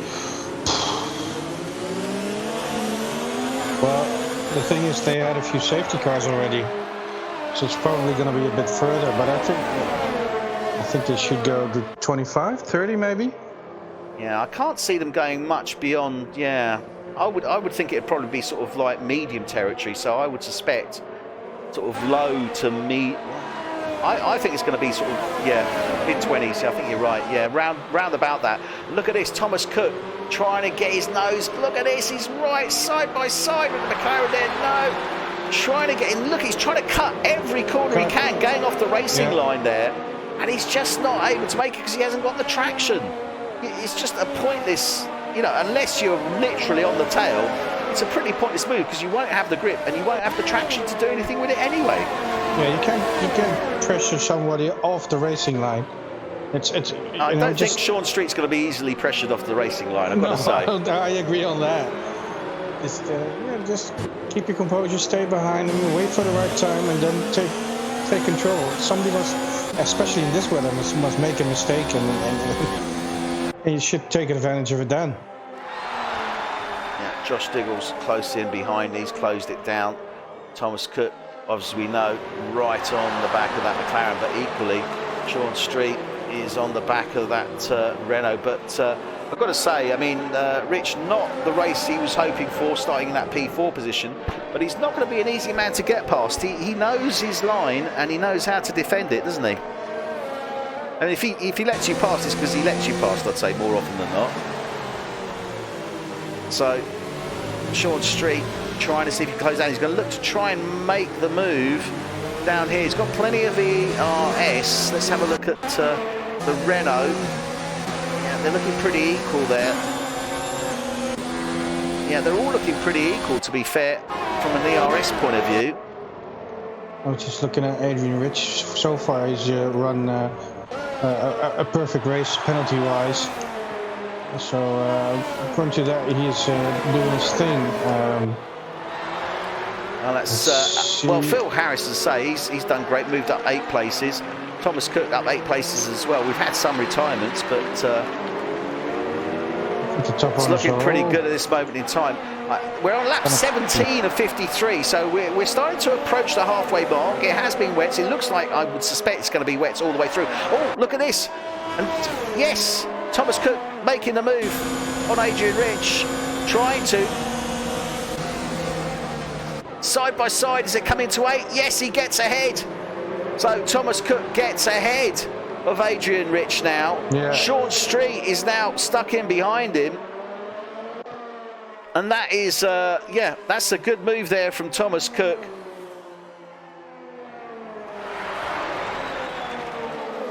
Now Sean Street needs to put the work in and get past him as well now. Now, he's got past 2 drivers there, so I'm wondering if... I didn't see any error from Sean Street. Oh, look at this, and Sean goes wide. And the Williams gets in ahead of him. Josh Diggles gets ahead of him. Sean Street going a little bit wide as he was coming round turn 10, sorry. No, it was turn 11, yeah.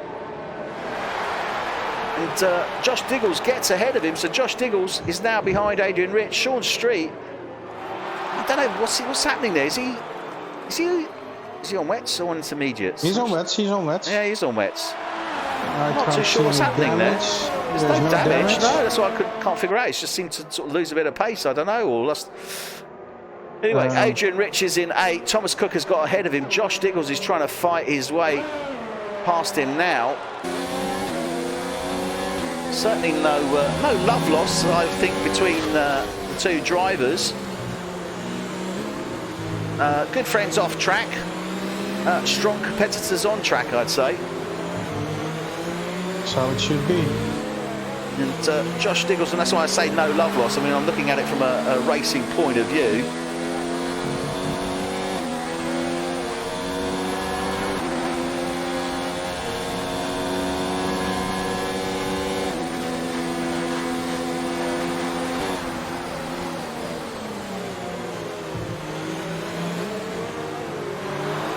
Can't quite get close enough.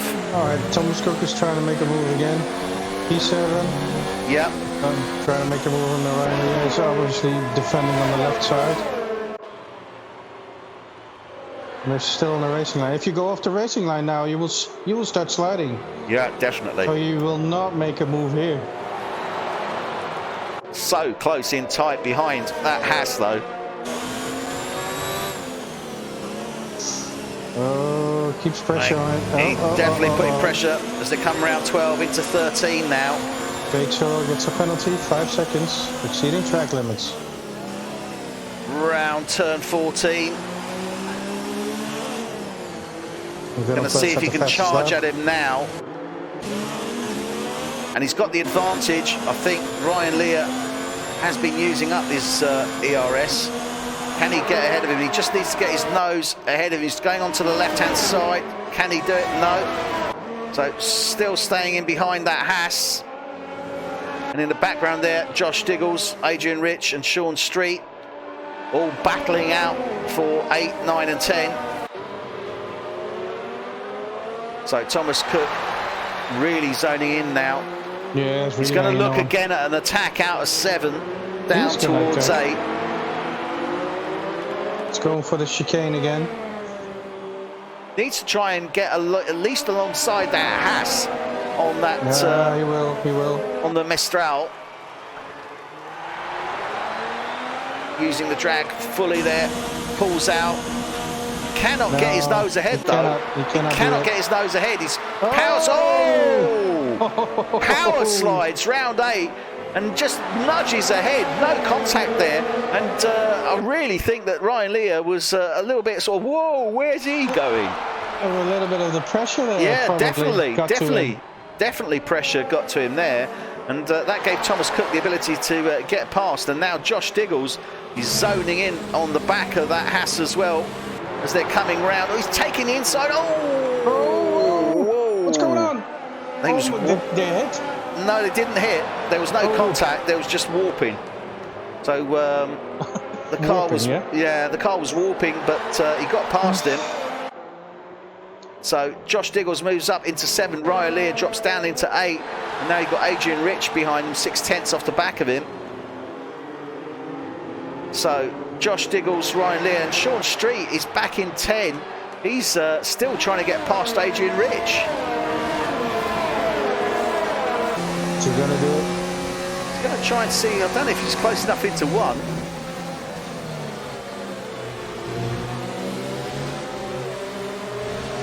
Is he going to do it? No, he's not closing into it. Probably on the next straight. He's been behind him. I don't know what it is. I don't know whether he's trying to sort of eke it out or he's just not able to get past, because Thomas Cook got past him and Adrian Rich, and Josh Diggles has done likewise. So not too sure what's happening there. I mean, has he underfueled, I wonder, because you know this might be a track you might look to underfuel on. I wonder if he's underfueled and had to go onto a lean mix, which is why he's dropped back, because he was just too rich. I think so. I don't have the total telemetry here, so I can't really comment on that, and we're working on that. But as I see now, is that's the only thing I can think of, Guido, is that he's been running it rich. His tag mark is yellow. Yeah. So that says to me that he's running close to the border of being underfueled. Right. Okay. So that's what I would suspect. He underfueled, or he basically was running too long in that rich mix to get past those guys, because obviously no DRS, you've got ERS or the fuel, and that's why he's had to dial it down a bit, which is why he's lost pace. Yeah, and to be fair, I've forgotten it sometimes. Yeah. Or to shut down the ERS, or shut down the richness of the fuel. Right. Well, Ross Milburn is now closing in on his teammate Jake Sorrell. We're on lap 21 of 53. This is F1 Tonight UK, and we are here at the Paul Ricard circuit in La Belle France. Paul Ricard? Oui, oui. Mais oui. Mais oui, monsieur. Yeah, and we'll just keep it at that. C'est très joli. Ah, thank you. So, watching now on board with Ross Milburn, the two racing points. They were in P2 and P3. Well, Sorrell stays in 3. Ross Milburn is in 4. Phil Harris got ahead of him, moved up into 2, but he's still 9 seconds off the back of Dylan Platt. Now, you know, Phil Harris, I guess you could say, is the guy in this league who can challenge Dylan Platt. I mean, Sean Street, yes, but he's still in that P3 position. Phil Harris is the man, really. He's, 39 points at this moment behind Dylan in the Drivers' Championship. But, he's finding it difficult. He's come from the back, admittedly. Well, I'll say the back. He's come from the midfield, started in P10. But, it's just...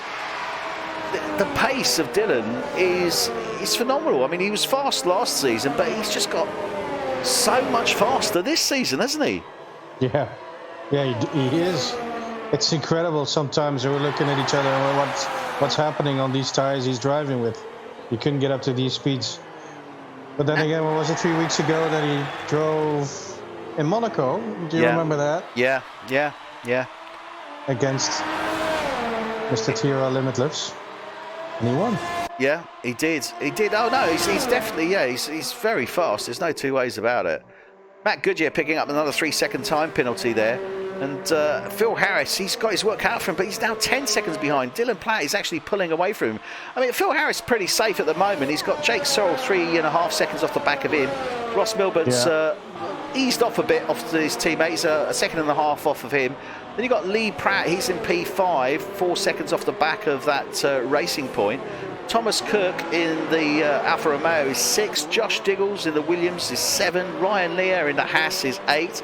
Sean Street has got past Adrian Rich, so he's now hassling Ryan Lear. Adrian Rich drops down to 10. Jamie Goods is in 11. Matt Goodyear in the Mercedes is in 12. Cameron Widdowson in the Williams is 13. Chris Knight in the Alfa Romeo is 14. And Ryan Doran bring out the rear in that Haas. But Sean Street now has been released from Adrian Rich. He's closing in on Ryan Lear. He's not going to be looking to make the move, certainly here, too far back. But he's going to be looking to get close and personal with that Haas, I would suspect, very, very soon, if not down the start-finish straight, Guido. Yeah, well, the backing off of and the field getting a little bit wide from each other is Ross probably due Milburn just to... picked up a 5-second penalty there. Yeah. But it's probably due to a little bit of concentration, because you can imagine that it's very hard to drive in these conditions, because you keep having to correct every single bend, every single corner. And well, we're just in lap 23, so we have a long way to go, and it's gonna wear on you. Yeah, no, that is definitely true. There's no two ways about that. And these conditions are pretty grotty. There's no two ways about it. I mean, you know, a race is challenging at the best of times. And again, you know, people say, well, you know, it's okay. You're sitting at home, you're lounging in your settee. You know, what's the big deal? Yeah, that's very true. I mean, a number of players in multiplayer do that. Obviously, when you're looking at leagues such as yourself, you know, I wouldn't say we're a step up, I wouldn't say that, but I'd say we, you know, look at it a different way, and it's going back to what we were saying earlier, trying to mirror as close as we can to the real F1. But a lot of the guys actually with full sort of race rigs, seats, wheels, etc. But irrespective, whether you're on a pad sitting on your settee or not, you know, 53 laps, it's going to be, you're going to be sweating. And I know that a lot of the drivers comment on this, you know, they're tired, their back's doing, their hands, whatever, and they're sweating. That, you know, it's not a gym workout, but the level of concentration, it's knackering. You know, you're racing here for 2 odd hours. Yeah, you're always playing against yourself. Don't mind these other 19 guys on the track. You're just playing against yourself, because you need to keep your head in, and especially on the wet. As I said before, it's every corner, every little piece. When there's a little bit of water, you just have to correct. Yeah. I try to drive between the lines, and it's not that easy as it looks. No, it definitely isn't. And the guys now, as I say, going to be approaching the halfway mark in a couple of laps' time, and it's been a tough race, I've got to say. We saw the 2 safety cars earlier on, the virtual safety car, pretty much sort of calmed down from that. But Guido, we're going to be seeing the guys coming in pretty soon, I would have thought, for pit stops. You know, we're on lap 24. Yeah, the first I 5 suspect, haven't pitted yet. and Matt Goodyear is in, but I don't know what he's in off. So let's see if I can have a quick look at that. It's going back to full wets. Oh, so he's got serving his time penalty. 21 laps he did on his wets. Serving a penalty because he did pick up a 5-second penalty. So 21 laps Matt Goodyear has done on his wet tyres, now changing. We're on board with Ryan Lear at this moment in P8. So Ryan Lear there. Josh Diggles in the Williams, he's in P7. Thomas Cook in the Alfa Romeo, he's in P6. Lee Pratt for Ferrari, he's in P5. Ross Milburn for Racing Point is in P4. His teammate Jake Sorrell is in P3. Phil Harris for Ferrari is in P2. And leading the way is Dylan Palat for Red Bull. You know, sometimes we've obviously spoken on Dylan. We don't tend to try and focus on, you know, just watching the race leader go round all on his Todd. Which is what he's doing at the moment, but you know, it's got to be said, you know, great run from him, no two ways about it, and really dominating. 13 seconds now ahead of second place Phil Harris. I mean, that is something, and especially in these conditions as well. Every week going on strong, and you know, he drives a lot, and that's when you get control. You keep practicing, and it pays off. Yeah, absolutely. There was contact on Sean Street. I saw something flying Sean Street and Ryan Lee, I think. Let's have a look. It's difficult to see. Front right end plate off the McLaren there, and that is it's not critical, but it's not going to be it's not going to help him a great deal, that's for sure. Well, definitely not on the wet, because you need every little bit of downforce you got to go around these corners. And I couldn't see where he made the move, but you definitely saw something flying there. Yeah, No, it's definitely contact. He's lost his end plate on the front right, as Sean Street. We'll see how that affects him. He's the best judge of that, obviously, and if he comes into the pits, I mean, it is coming up, I would say, to a pit stop anyway. Yeah, we are now on lap 25, soon to be starting lap 26 and the halfway mark of this race. You are watching F1 Tonight UK. This is season 2, round 8, the French Grand Prix here at the Paul Ricard circuit in France. And we are on board at this moment in time with Sean Street. He's in P9. In P8 is Ryan Lear in the Haas. Josh Diggles in the Williams, well, he's up into P7. He's had an interesting race, obviously starting at the back there. Just have a quick look where that was. He started in P18. Again, you know... P11 is a fight going on. Is going to try and get to Adrian Rich. Sorry about that, but obviously for people who are watching, I'm looking at a different screen than Woods is, or than Eddie is. Yeah, Josh, Jamie Good trying to close in, certainly on the back of Adrian Rich. Sean Street has got past him, as we knew earlier, and Jamie Good trying to make that move. Sean Street is into the pits. Okay, so he has gone into the pits. He's got a nose change. Yeah. Fresh set of wet tyres. As you mentioned before, probably because he had to change his tyres anyway, because he didn't pit yet. Exactly. Well, nobody's pitted as yet, certainly off the front runners at this moment in time. 1-2-5 still have to pit. Ryan Lee and Adrian Rich also still have to pit. And the rest have been in already. Not recently, though, have they? Let's have a look. I think so. Thomas Cook has 1 stop, Josh Diggles 2 stops. Yeah, the top 5 haven't stopped, though. Yeah, exactly. That's what I said. Yeah, I'm sorry. Okay, I apologise. No worries. You don't have to. Top 5 still to come in. We are with Dylan Platt. As I say, they've got to be reaching that mark. I would suspect that in these conditions, those tyres should go around about the mid-20s or thereabouts. Dylan, obviously, slight advantage. He's been controlling it all the way through, even under the safety cars, so might be able to run a little bit deeper. He will. But it's going to be... he's going to try and stretch it, I guess, if he can.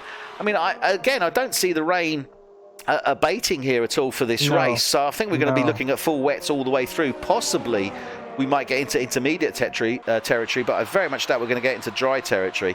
Thomas Cook picking out a 5-second penalty for exceeding limits there.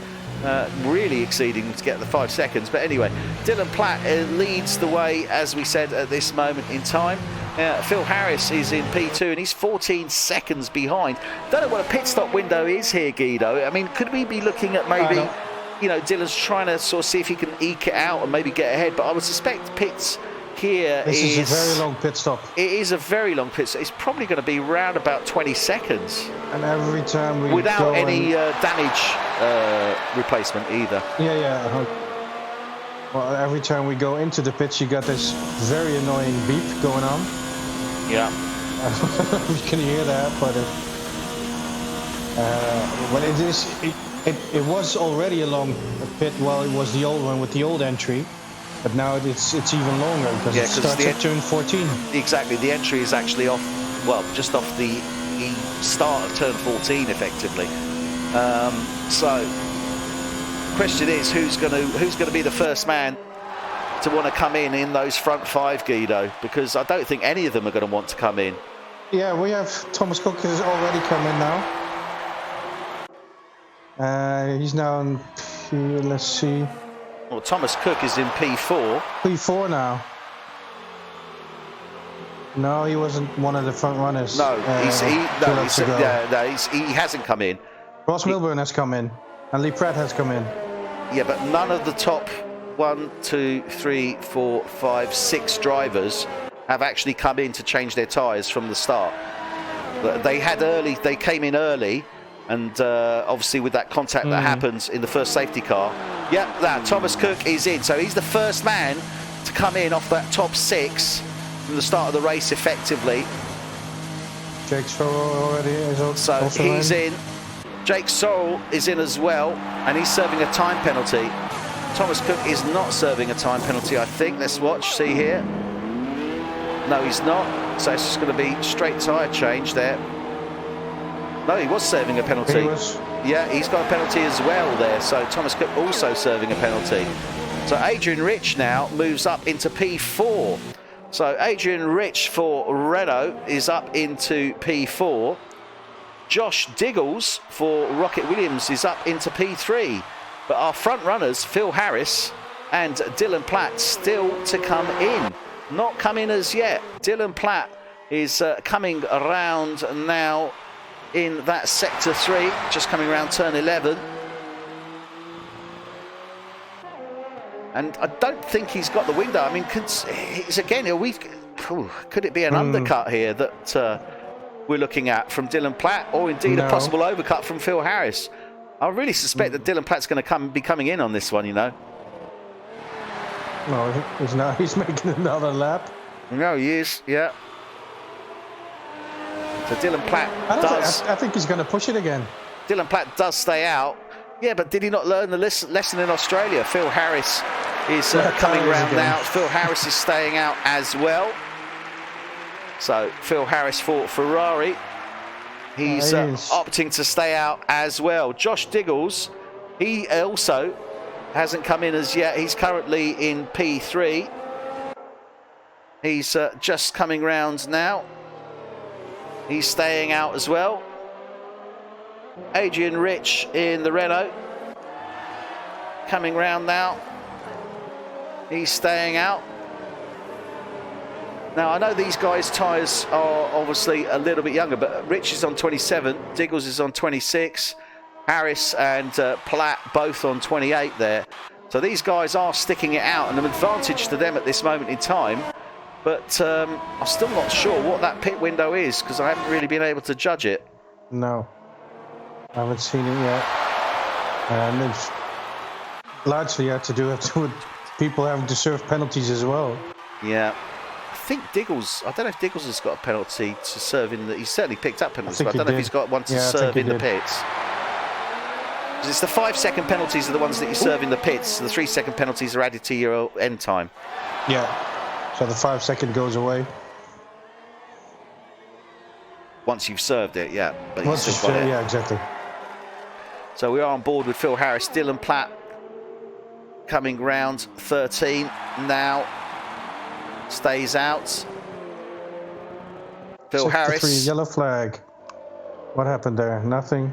Can't see. Phil Harris coming round into 12, round 13 now. Is he going to opt to go in? No, he stays out as well.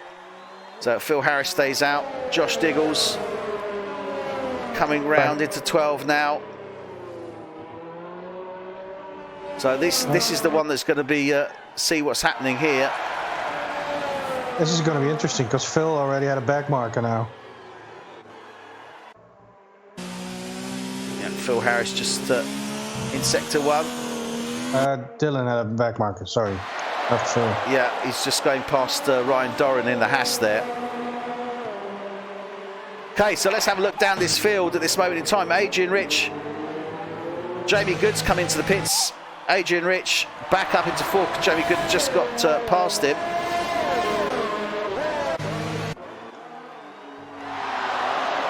So everyone close. I'm just trying to see. Ross Milburn, again, still close in behind his teammate, Jake Sorrell. So still a bit of a battle going there between the racing points. They are pretty sure in comms. And Sean Street, obviously, he's come in. He's on a fresh set of wet tyres. He's tucked in behind Ryan Lear in the Haas now, looking to try and make the move on him.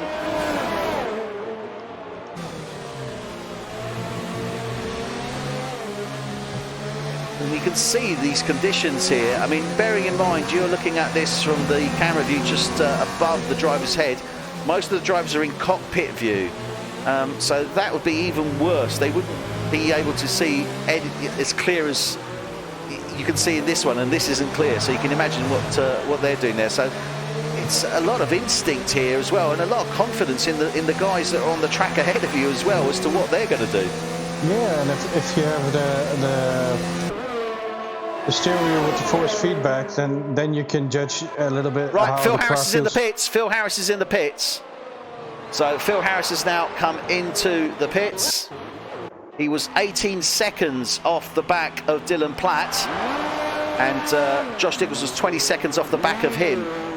So we should be able to gauge what the pit window is. So Phil Harris, I think, is going to try and see if he can go for an undercut if he can, but don't know whether that's going to work. 18 seconds was the gap. He's not going to be able to do too much with that. So Phil Harris comes out behind Josh Diggles. Josh Diggles was 20 seconds behind Phil Harris. So it's actually around about 21 seconds, the pit stop.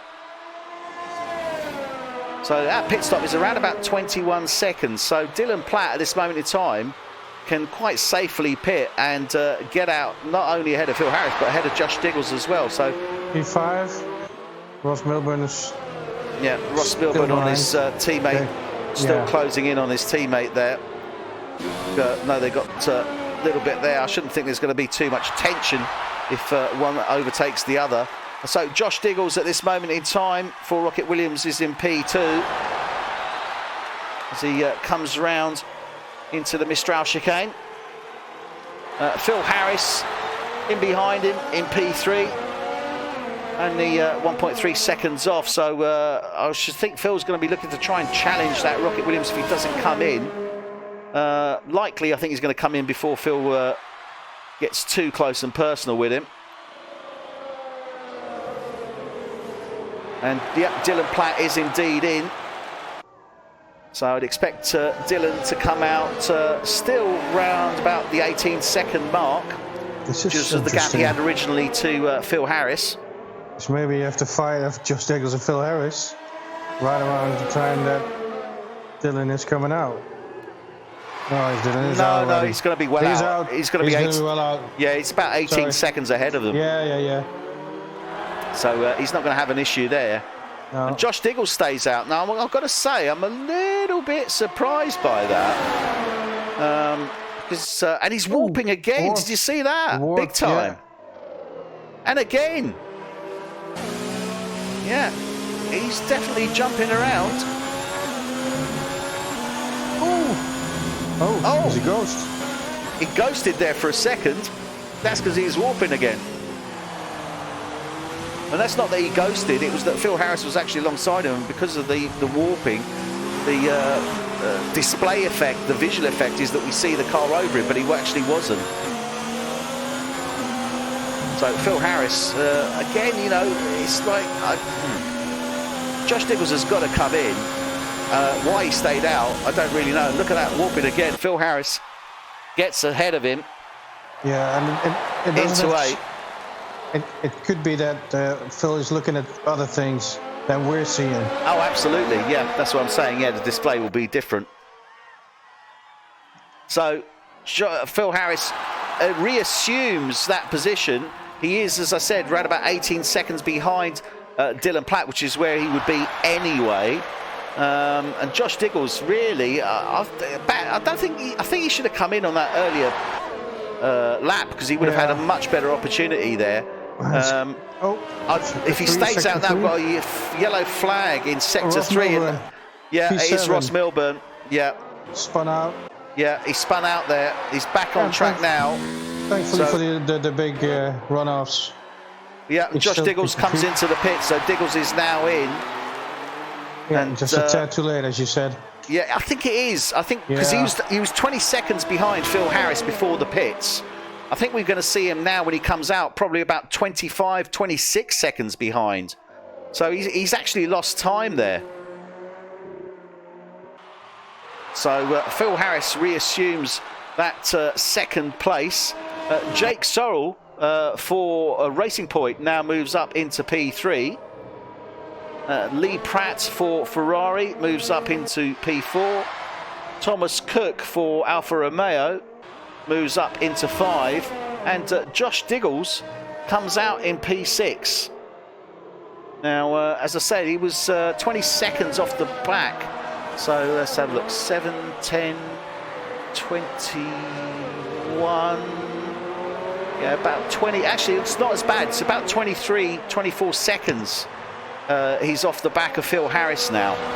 So it didn't work out for him. He could have. No. I think he could have actually got ahead of Phil Harris. But anyway, that's the way it worked out. He's come in. He's come out in P6 now. So Josh Diggles is in P6. Ross Milburn for Racing Point is in P7. I'm looking at Dylan Platt, and you actually see a little bit more sun through the clouds. Okay. That'll be interesting. We might go on to intermediates. Cameron Widdowson for Rocket Williams is in P8. Adrian Rich for Renault is in P9. And yeah, he's started in P4. He's not going to be happy with being in P9. He is on a fresh set though of wet tyres. Just trying to see who ahead of him is likely to come in. It's only really Cameron Widdowson. I think everyone else is very likely to go to the end of the race on these wets now. We are on lap 34 of 53, so only 19 laps now remaining.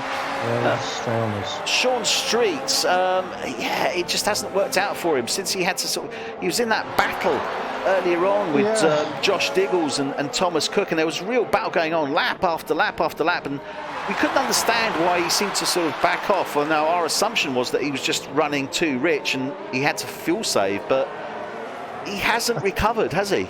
No, he hasn't recovered, and then after that he got a little bit of a tap against the nose, so that didn't help as well. That's right, yeah, because he lost the end plate, didn't he? Yeah. So he had to come in, pit, get that replaced. Yeah. So that hasn't helped him, but I think he's going to be disappointed. I mean, he's got a tough. I don't know how he's going to get through this field really, unless we see a major weather change or major collisions ahead. I think he's a bit stuck there. But I mean, he is in the points. He has moved up 1 now. He was in 10. He's got past Ryan Lear, moved up into 9. So he's still picking up 2 championship points. But it's not what he was looking at when he was sort of third in the championship at this moment in time. Josh Diggles. Obviously, he's closing in behind him. Josh Diggles is in P6. So he will move closer if they keep these positions until the end of the race. Diggles will still stay in at P4 and Street will stay in P3, but Diggles will be getting a lot closer to him in the Drivers' Championship. So I think Sean Street is going to be too happy with that. We'll see how it pans out for him. Ryan Lear in the Haas is in P10. And again, Ryan Lear has been putting in some good, consistent races. He's in the points, albeit 1 point, but one's better than none, as they say. You know, again, he's 2 seconds at the moment off the back of Sean Street. Sean Street's pretty fast, but as we said, his pace seems to have dropped here. Do you think Lear's got a chance to sort of move up in the closing stages of this race? Well, pace-wise, he certainly could. But the thing is, you know, in this weather, the difference is going to play out if you're a wet driver or if you're a dry driver. If you're like, I was looking at Josh Diggles, he was sliding a bit. As I was saying, it could obviously get closer, and there's still a lot of things that could happen here because it's not letting out. The rain keeps coming, and I think the sun is moving away again. Yeah. Let's just cut back to Dylan Platt there because I can't really see any breaks in the clouds, to be honest with you. No, it's gone. It was there a few minutes ago, and it was a little bit of more. It was on the start-finish straight. You could look up and Ryan Doran going into the pits there. That was Ryan Doran just ahead of Dylan Platt. No, and it's gone now. It was on the left top there, and it's gone now. So this probably some. But hey, I'm not a weatherman, so.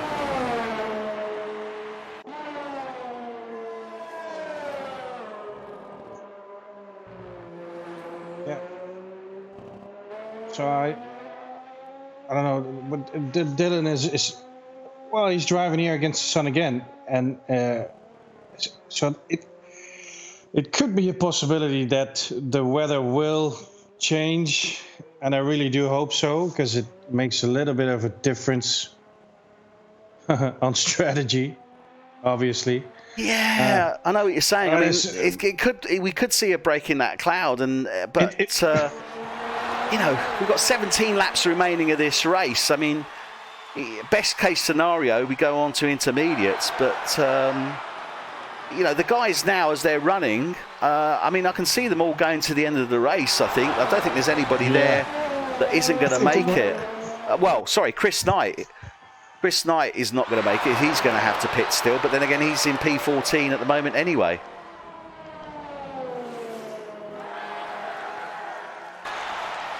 So, I don't know. He's in P14 as it stands. Let's have a quick look through the field now. He's going in. He's coming in. Yeah, Chris Knight is into the pits. So, Ryan Doran, as it stands at this moment in time, for Haas. He's bringing up the rear in P15. Oh, he crashed! He crashed! What happened? No. I don't know. I just switched to him as you were talking, and I saw him sliding. He just slid, and yeah. Oh, dearie me. That was rather unfortunate. Ryan Doran going out there. Yellow flag, VSC is out. So VSC is out, and we see Chris Knight now coming out of the pits under VSC conditions. I think he just didn't have the grip on the outside. He just lost it. He just lost it and went straight into the wall. That was probably the only place on the track where you're that close to a wall, to be fair. So, yeah, Chris Knight we are with at this moment in time.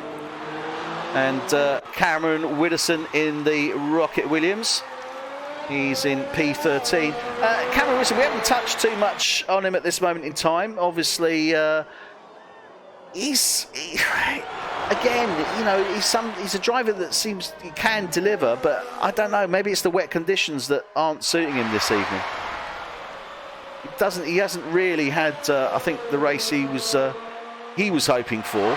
Let's have a look where he's positioned. Yeah, I mean, he stayed where he was, qualified 13, stayed in 13. We've had a number of DNFs effectively, but I don't think wet is his preferred racing weather. Let's put it like that. Certainly. So Cameron Widdowson currently in P13. Matt Goodyear for Mercedes. Poor old Matt. He's been flying a bit solo. His teammate Carl Jackson has not been able to make a number of races. And Matt he's a good racer. I mean, he did well in season 1, but it's just not seems to be working for him. I think this season. No, but it certainly doesn't help if your teammate can't make it. And let's be honest, the private things always go before the game. Yeah, but yeah, everybody tries to attend the races as much as possible. He just gave a little love tap there, Matt Goodyear, onto Jim Good. Yeah, I think it was no damage made there. I don't know if there was actually any contact.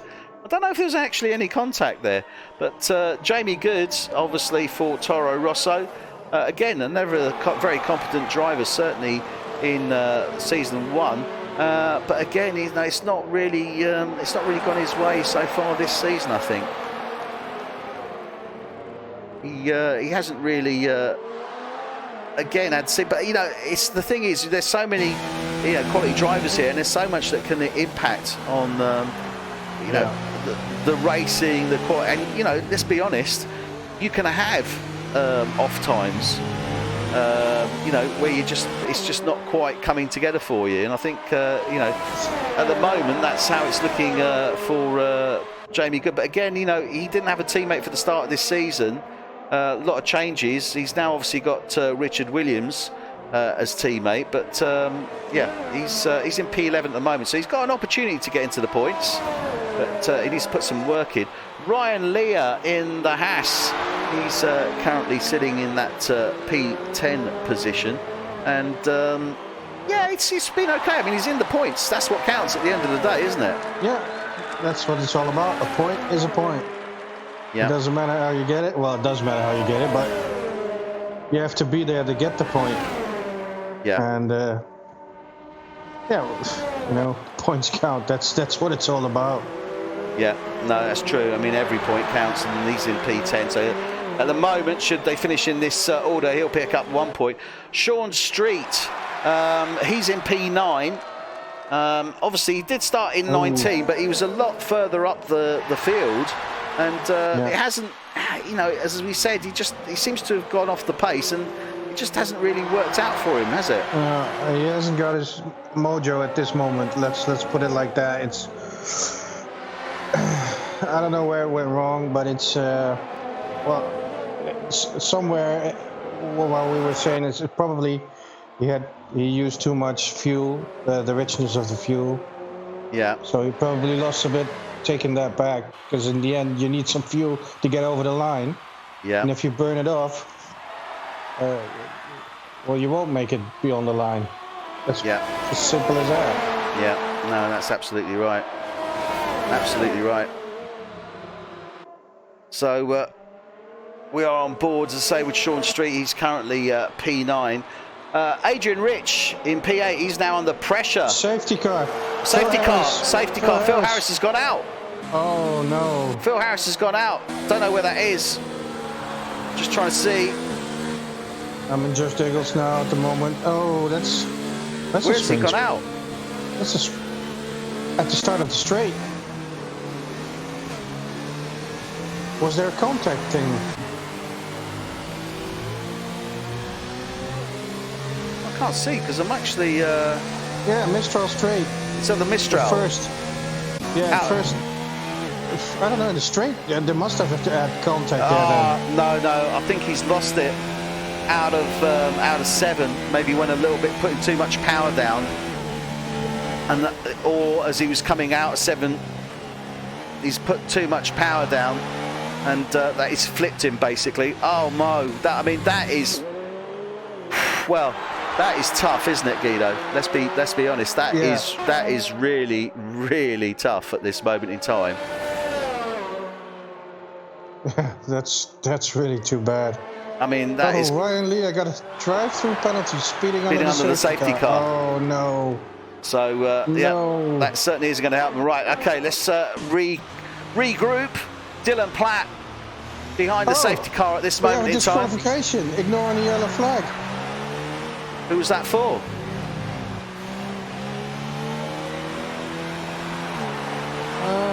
Who was it for? Well, let's put it this way. The game is showing me that it's got a disqualification. Okay. Well, I didn't. Let's have a look. Ryan Lear's got a 5-second penalty for speeding in the pit lane. Okay, let's regroup. If you can have a look under the director, it should tell you who that's been awarded to. Unless it was, well, I can't see any DSQs at this moment in time. No. Right, well, we are on lap 40 of 53. 13 laps remaining. We've had 3 safety cars, 2 virtual safety cars. Phil Harris, unfortunately, in P2, caused this safety car, went out on the exit of turn 7, coming onto the Mistral straight. We can only assume just the power laid down, got it wrong, and spun the car out. That means now that we've got Dylan Platt in first place, but in second place is Jake Sorrell for Racing Point. So Jake Sorrell now takes that second place. Thomas Cook for Alfa Romeo is in P3. Josh Diggles for Williams is in P4. P5 is Lee Pratt for Ferrari. In P6 is Adrian Rich. P7 is Sean Street for McLaren. P8 is Ross Milburn for Racing Point. And P9 for Toro Rosso is Jamie Good. Ryan Lear for... Whoops, where are we? Get that right. Ryan Lear for Haas is in P10. Matt Goodyear for Mercedes, currently in 11. 12 is Cameron Widdowson for Rocket Williams. And in 13 is Chris Knight for Alfa Romeo. Safety car, I suspect, will be coming in at the end of... could be coming in at this lap, 41, actually. yeah. I think could be the end of this lap, Guido. Yeah. Well, didn't we have back markers? I'm just trying to see, have a look here how Dylan Platt overtook Ryan Lee, I think, somewhere, and maybe that was for the pit stop, wasn't it? Yeah, Thomas. I'm just having a look on here. Thomas Cook. This is certainly going to.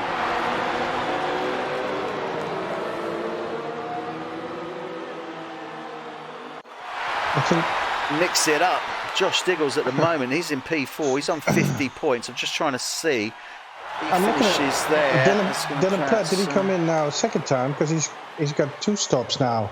So he probably got into the pit stop. Yeah, no, he did come in. Yeah, I said right at the beginning, when with the safety car, he was in the pits. So Dylan Platt has indeed come in and gone to a fresh set of wet tyres. So he's on a nice fresh set to close the race with. And I've got to say, he had time to do it. And obviously with the safety car, he's going to close everyone down. Good move, good strategic move there from Dylan Platt. Yeah. No two ways about it. So the cars are more or less a line astern, waiting for Ryan Lear in 10 to catch up, as well as Matt Goodyear, Cameron Widdowson, and obviously Chris Knight. So might stay out for another car. Matt Goodyear has left the session, so I don't know if that's a disconnect issue.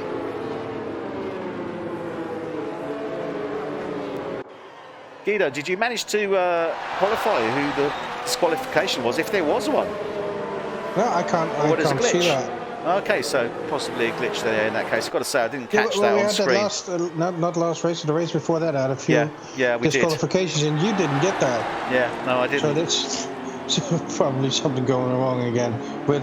Right, so safety car stays out. Oh, code messers, we love them.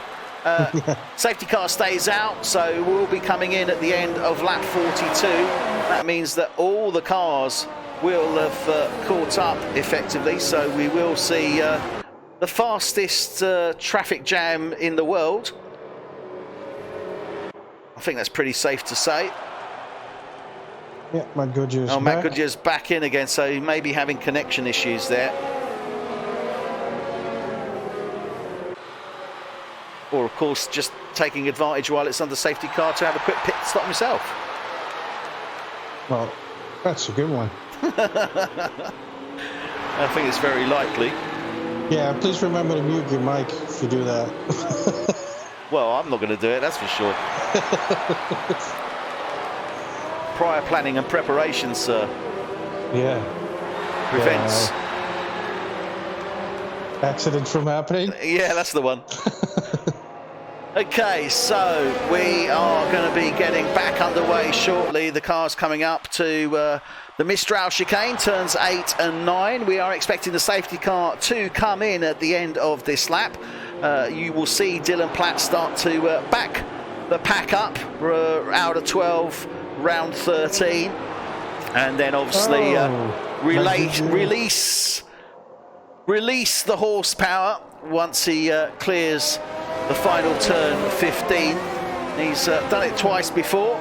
He's well versed in this, but it doesn't make it any easier, does it, Guido? Because he's going to be coming out of there relatively cold tyres, and he's actually backing them up round 10, would you believe? Oh, that's interesting. Okay, so he's backing them up round 10 into 11. He's going to mix it up. I think he's going to try and see. He can't do it out of 12 because he hasn't got enough space. He's going. He's backing them up, as I said. Yeah, he backed them up early, but he's keeping them backed up. I think he's keeping them guessing as to when he's going to go, actually. And you can see Jake Sorrell just lying in preparation there to his right-hand side, just waiting. And I think he's going to release now. Yeah, that's it. Set of 30, yeah. So he's going now. Now, this is what I was going to say. He's still got to be careful when you're coming out of 15. When you lay down that power, don't lay it down too strong. It's got to be even. And Thomas Cook has come into the pits, and he's retired from the session. How did that happen? Thomas Cook into the pits and retired. He may be having issues, so he's done the correct procedure if he's got any issues there. So Dylan Platt leads the way. Jake Sorrell is in second. Josh Diggles for Williams is third. Lee Pratt for Ferrari is 4. Adrian Rich for Renault is 5. 6 is Sean Street. 7 is Ross Milburn. 8 Jamie Good. 9 Ryan Lear. 10 Cameron Widdowson. And 11 is Chris Knight. Okay, well, anything can happen. And it very likely will. Sean Street trying to see if he can get past that Renault of Adrian Rich, and he's got Ross Milburn tight in behind him, and Jamie Good just a little bit further back there.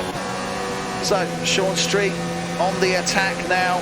He's coming alive. He's got P6, and this race now all of a sudden is looking very different for him, isn't it, Guido? Yeah. It is looking very different, but we got 11 runners left, and all have shifted up. Yeah. It's a very different race at the moment. Yeah. The Ferrari's down to half. The racing points have split up. I don't know. Sean Street could still be eligible for a podium, I think. I don't think so. I think he's too far off at this moment in time. I mean, it's all nice we're off after the safety car, but I don't think so. He's got stuck behind Adrian Rich before earlier on in this race. So if he doesn't make the move in pretty quick, I think he's going to end up stuck behind him again. We saw another car coming into the pits there. That's Ryan Lear for Haas coming into the pits. So Sean Street, he's got Ross Milburn now just after him. I think if he's going to make the move, he's going to have to do it in the next lap or so. Yeah. Otherwise, he's going to find himself stuck behind that Renault again. But Adrian Rich, he's going to be a happy bunny. He's up to P5, and he's looking strong at this moment in time. Oh, Josh Diggles picking up a 3-second time penalty in third. I'm just looking at the penalty situation at the moment. Jake Sorrell's got 2 penalties, which one is 5 seconds, and he already. He served that. I'm pretty sure he served that. Yeah, okay. And then he's got 1 penalty. Josh Diggles. I think he's got about 3 or 4, isn't he? 4, yeah. 4 penalties. Mr. Pratt doesn't have any penalties. Mr. Rich doesn't have any penalties. Ooh. Sean has 1. Well, Sean Street at the moment is still zoning in on the back of Adrian Rich, but Ross Milburn equally is zoning in on the back of him. So Ross Milburn at this moment in time trying to see if he can get past that McLaren of Sean Street as well. We've got 9 laps remaining of this race. 9 laps now remaining. Ross Milburn tight in behind. Josh Diggles spun out.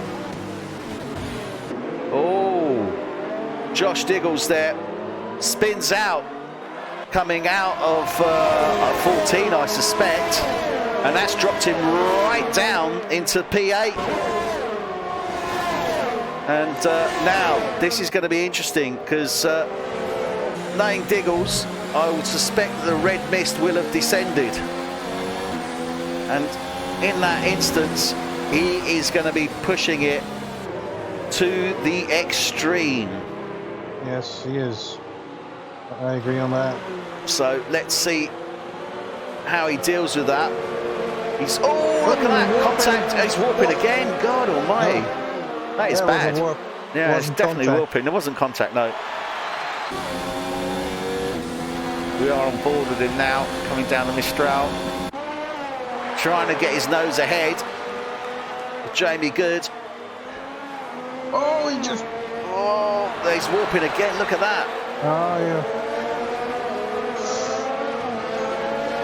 And that's so difficult to judge. If cars do that, you don't know as an opponent when to steer or not to steer. Well, the problem is you've got a car that's moving left to right in front of you. Oh, Sean Street goes very, very wide. Out of town. Oh, Josh Diggles lost it. Into the wall. Into the wall.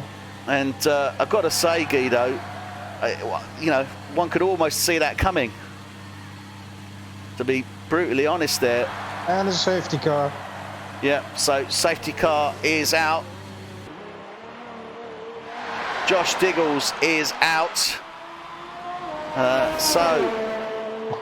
We almost lost half the pack. Yeah.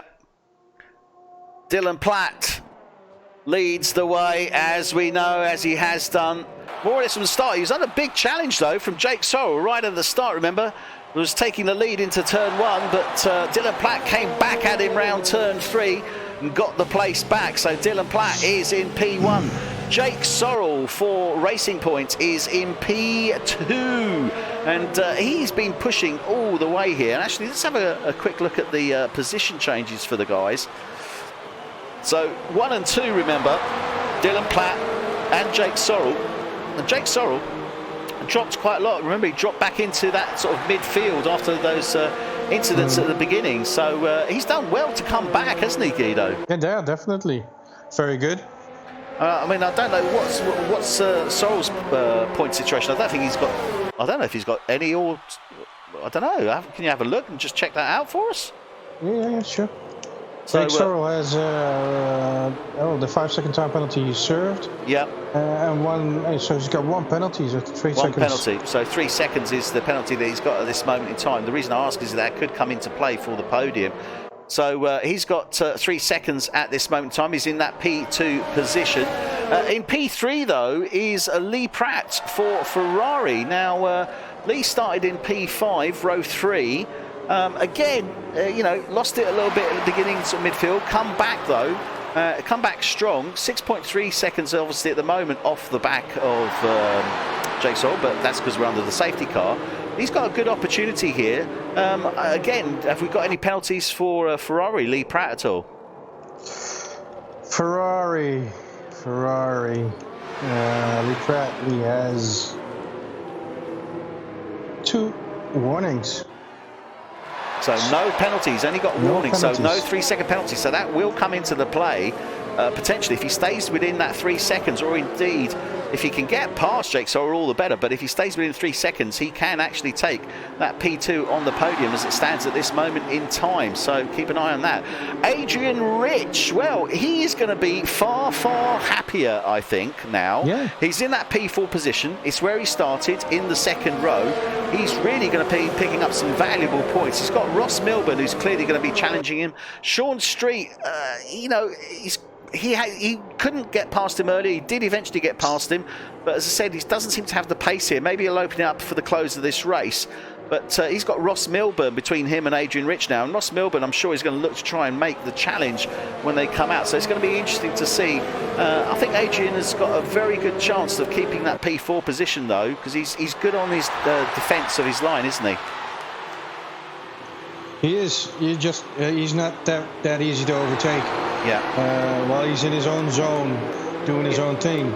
Yeah. He's still, and he has shown it today as well. When Sean Street was behind him, he will not let out, and he will defend very intelligently. As you saw in his Mistral straight. Yeah, he only lets people past him if he wants to let them pass. That's the thing.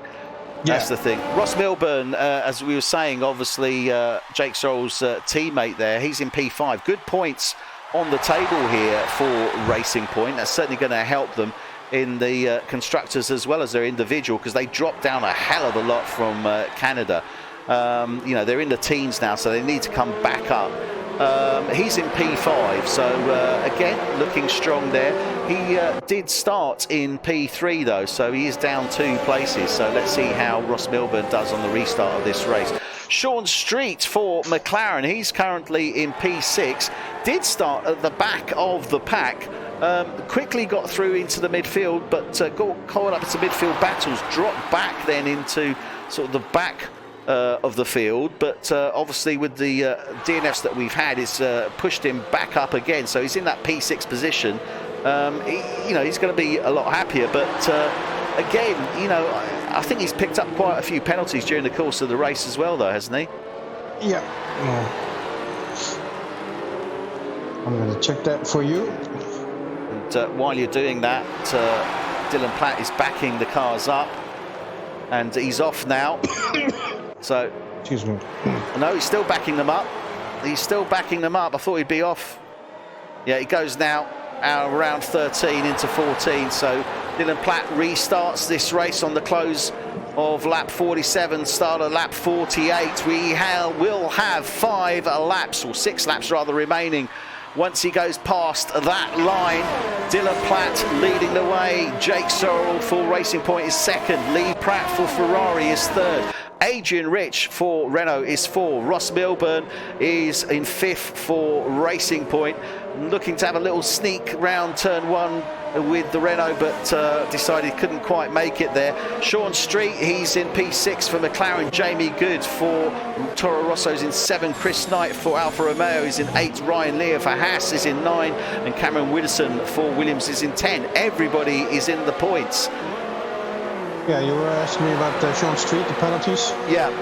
Yeah, he's got 1 penalty. 1 penalty, so yeah, he's actually looking strong there. Yeah, I think it's the pack in the front is definitely driving a clean race. You have to bear in mind that it is wet, and it is an attack on Ross Milburn. Just saw that. Oh. Ross Milburn, mate, calling back, coming through, charging through there, and Ross Milburn holds that, but yeah, that was a bit tricky. He's trying to make the move, I think, on Rich, and then look at this, and what's going on there? I think he got Jamie Good got past him. I think illegal overtake. I think he did. Yeah, that's what he's doing. He's letting the guys past him. Yeah, so it's actually Jamie Good and Chris Knight he's let through, because they did actually overtake him. So Chris Knight moves up into P6. Jamie Good is in P5. But yeah, at least good driver etiquette there. He waited for the opportunity to let them past him as they were coming into turn 10. That was a good place to do it. In fact, I think he's actually coming into the pits. I don't know if he's sustained damage. Yeah, Ross Milburn coming into the pits there. He may well have sustained damage, which is why he may well have let them pass, not too sure. Cameron Widdowson picking up a 3-second time penalty. So Adrian Rich is still in that P4. He hasn't got, obviously, Ross Milburn bearing down on him now, but he does have Jamie Good, who's going to be looking to make a good move on it. Sean Street, though, he's dropped back down to 8. It's been a really tough race for him, isn't it? Yeah, rough.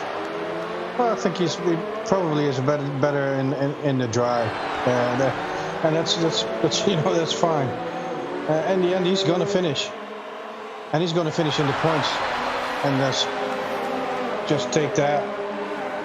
Sometimes it just doesn't work out. You're out of your momentum, or yeah. Got to say. It has been such a hard race across the board there, but Jamie Good is 5/10 off the back of Adrian Rich, but I don't think he's going to be able to do much with it. Lee Pratt, though, sorry, I just want to see here, he's actually starting to close in on Jake Sorrell. We've only got 4 laps remaining. Do you think the Ferrari is going to have an opportunity to actually make that move on track? We said that 3 seconds was the gap anyway, so he's well within that. He may not necessarily be aware of that. I suspect that Jeff has made him aware of it.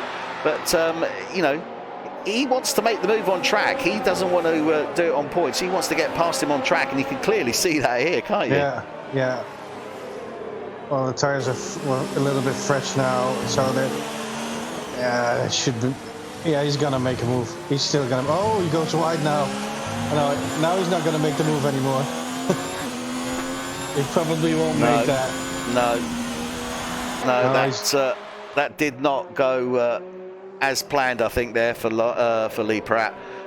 Jake Sorrell, though, but he's still got it. I mean, look, he's still 1.3 seconds. As long as he stays within that 3 seconds, he's got that P2 and doesn't obviously get a penalty himself. That's the other thing. Yeah. He's on his final warning, so he's closer to getting a penalty than not. So maybe he's looking at it from that point of view. I don't know, but it's been a good fight from Lee Pratt, I've got to say. Well, Lee Pratt did get a penalty. No, he did. Right. 49. Okay. So he has to make the move now on track if he wants to get P2 for that podium place. Adrian Rich, as we said, obviously, he's in P4. P5, Jamie Goods, Chris Knight 6, Ryan Lear 7, Sean Street 8, Cameron Widdowson 9, and Ross Milburn 10. Dylan Platt, though, I mean, this has been a faultless race. It really has. I know to a degree we've come to expect it, obviously, with Dylan. But in these conditions, the way he's controlled the restarts as well, absolutely faultless. I mean, this has been an impeccable race for him, I've got to say. I really have to say. The word is control, and that's what it's all about. It's total control. Makes all the difference, and we can judge that. I mean, obviously after that restart, he's already nearly 4 seconds ahead of second place Jake Sorrell. Lee Pratt just got another time penalty. No. He's pushing hard. A little bit too hard. He's pushing hard. He is pushing hard, but you know, he's got to be careful because Adrian Rich is only 6 seconds off 6 seconds behind him. I don't think Rich has got any penalties, has he? This is going to be interesting. I don't think Rich has any penalties. Rich doesn't even have a warning. So he's got nothing, and Lee Pratt has got 6 seconds now. I'm gonna double check because that will definitely come into play if Lee Pratt still has 6. If he's picked up 6 seconds, Lee Pratt has 2 penalties. So 6 seconds. 6. It doesn't say 6 seconds, but 2 penalties. Normal penalties are usually 6 seconds. 3 seconds apiece. Each. 6 seconds. So Adrian Rich at this moment in time is only 5.6 seconds off the back of Lee Pratt. If he stays in that gap or under 6 seconds, he's very likely to end up on the podium, Guido.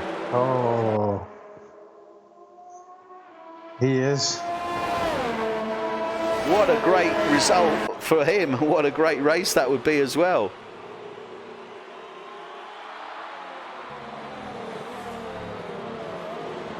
So Lee Pratt, 3rd place. Jake Sorrell 2nd, Dylan Platt is 1st. We have 2 laps remaining. Let's have a look at the field as it stands at this moment in time. Ross Milburn for Ross Milburn for Racing Point is in P10. We've got a yellow flag in Sector 3. Sector 3. No, it's okay, no problem. So Ross Milburn is in P10. In P9 is Cameron Widdowson for Rocket Williams. Yeah, he's in the points. He's going to be a happy bunny. Chris Knight for Alfa Romeo is in the pits. He's going to be dropping to P9. Yeah, he is going to be dropping to P9. It's only going to be a wheel change for him. And that will then release... Cameron Widdowson, he's gone up into P8. P7 is Sean Street for McLaren. P6 is Ryan Lear for Haas. P5, Jamie Good for Toro Rosso. P4, Adrian Rich, and he's looking as if he might well get P3. P3 at the moment is Lee Pratt for Ferrari, but he's got 6 seconds worth of penalties that he's carrying. Jake Sorrell is ahead of him in P2 for Racing Point, and he's 7 seconds off the back of Dylan Platt, but he's got 3-second advantage to Lee Pratt at the moment in P3 because, again, of those penalties. So he's looking pretty safe for that P2 position. But Dylan Platt, well, what can you say that we haven't already said? He is leading this way, coming round now. The end to start the final lap, 53 of this French Grand Prix. We are F1 Tonight, UK. This is season 2, round 8. Here at the Paul Ricard circuit in France. And, well, yeah, what an amazing race it has been for him, I've got to say. As I say, you know, to a degree, we've come to expect great things from a great driver like Dylan Platt. He was a little bit rocky when he started the inaugural race in Australia. Unfortunately, went out with a puncture. Not what he's looking for. Second race wasn't much better, but he's really come back since Monaco, hasn't he, Guido? Yeah, well, he's got something with punctures, though. because I think he had 2 already. And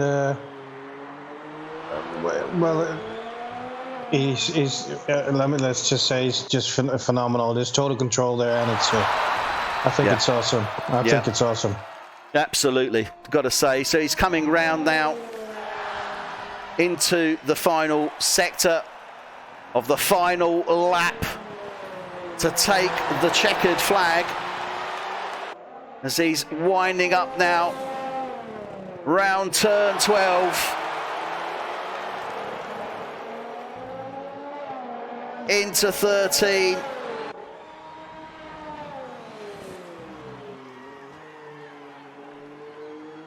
Round 14 into the final corner now to come across the finish line. Dylan Platt takes the win here in France for round 8 of season 2 of F1 Tonight UK. Second place goes to Jake Sorrell for Racing Point. Third place, well, we have to see. Is it going to be Lee Pratt or Adrian Rich? No, it is Lee Pratt. Yeah. Lee Pratt takes third place on that podium for Ferrari. Adrian Rich for Renault takes 4th. Sean Street for McLaren will take 5. 6, Ryan Lear for Haas. 7, Jamie Good for Toro Rosso. 8, Cameron Widdowson for Rocket Williams. P9 will be Ross Milburn for Racing Point, and P10 will be Chris Knight for Alfa Romeo. Wow. This was a somewhat different night. What a race it was, though, gotta say. Great result there. Great result. Let's have a look at the guys on the podium. Dylan Platt, yeah, number 1. Certainly is. Takes the win. And second place goes to Jake Sorrell for Racing Point. And third is Lee Pratt for Ferrari. What a fantastic race that was. Certainly a lot of action there, that's for sure, wasn't it, Guido? Yeah, a lot of action. And lots of stuff to do and lots of stuff to cover. Wets from start to finish as well. Yeah, incredible. You can see the DNFs there for the guys. And there are the results. 1 penalty for Dylan Platt. And driver of the day, Guido, I think we agreed, it's Dylan Platt, isn't it? It is Dylan Platt. Yeah. I mean, I know we've come to expect it of him to a degree, but he shouldn't take away a great race in, really not very good conditions at all. That made it doubly as hard. So he's done a great job there, without any shadow of doubt. Dylan Platt gets driver of the day and the win. Not too sure. I think he got the fastest lap as well, actually. So great result there. This Thursday, don't forget, you're going to see the French Grand Prix for F1 Tonight Netherlands.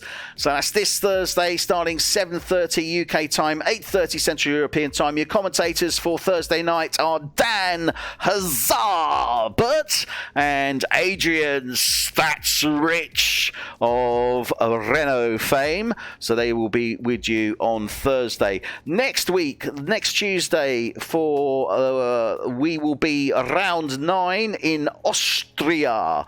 So Austria. Lederhosen and lovely stuff. Anyway, we will be there next week, Tuesday, so don't forget to tune in. Tuesday, 7:30 UK time, 8:30 Central European time, the Austrian Grand Prix for F1 Tonight UK. Well, that only leaves me to say a good night. So from myself, it's a good night to everyone. Stay safe, stay at home. For me, it's a good night as well. Thanks, everybody, and I'll see you Thursday. Oh, yeah. Have a good race Thursday, Guido. Good night, everyone. Take care.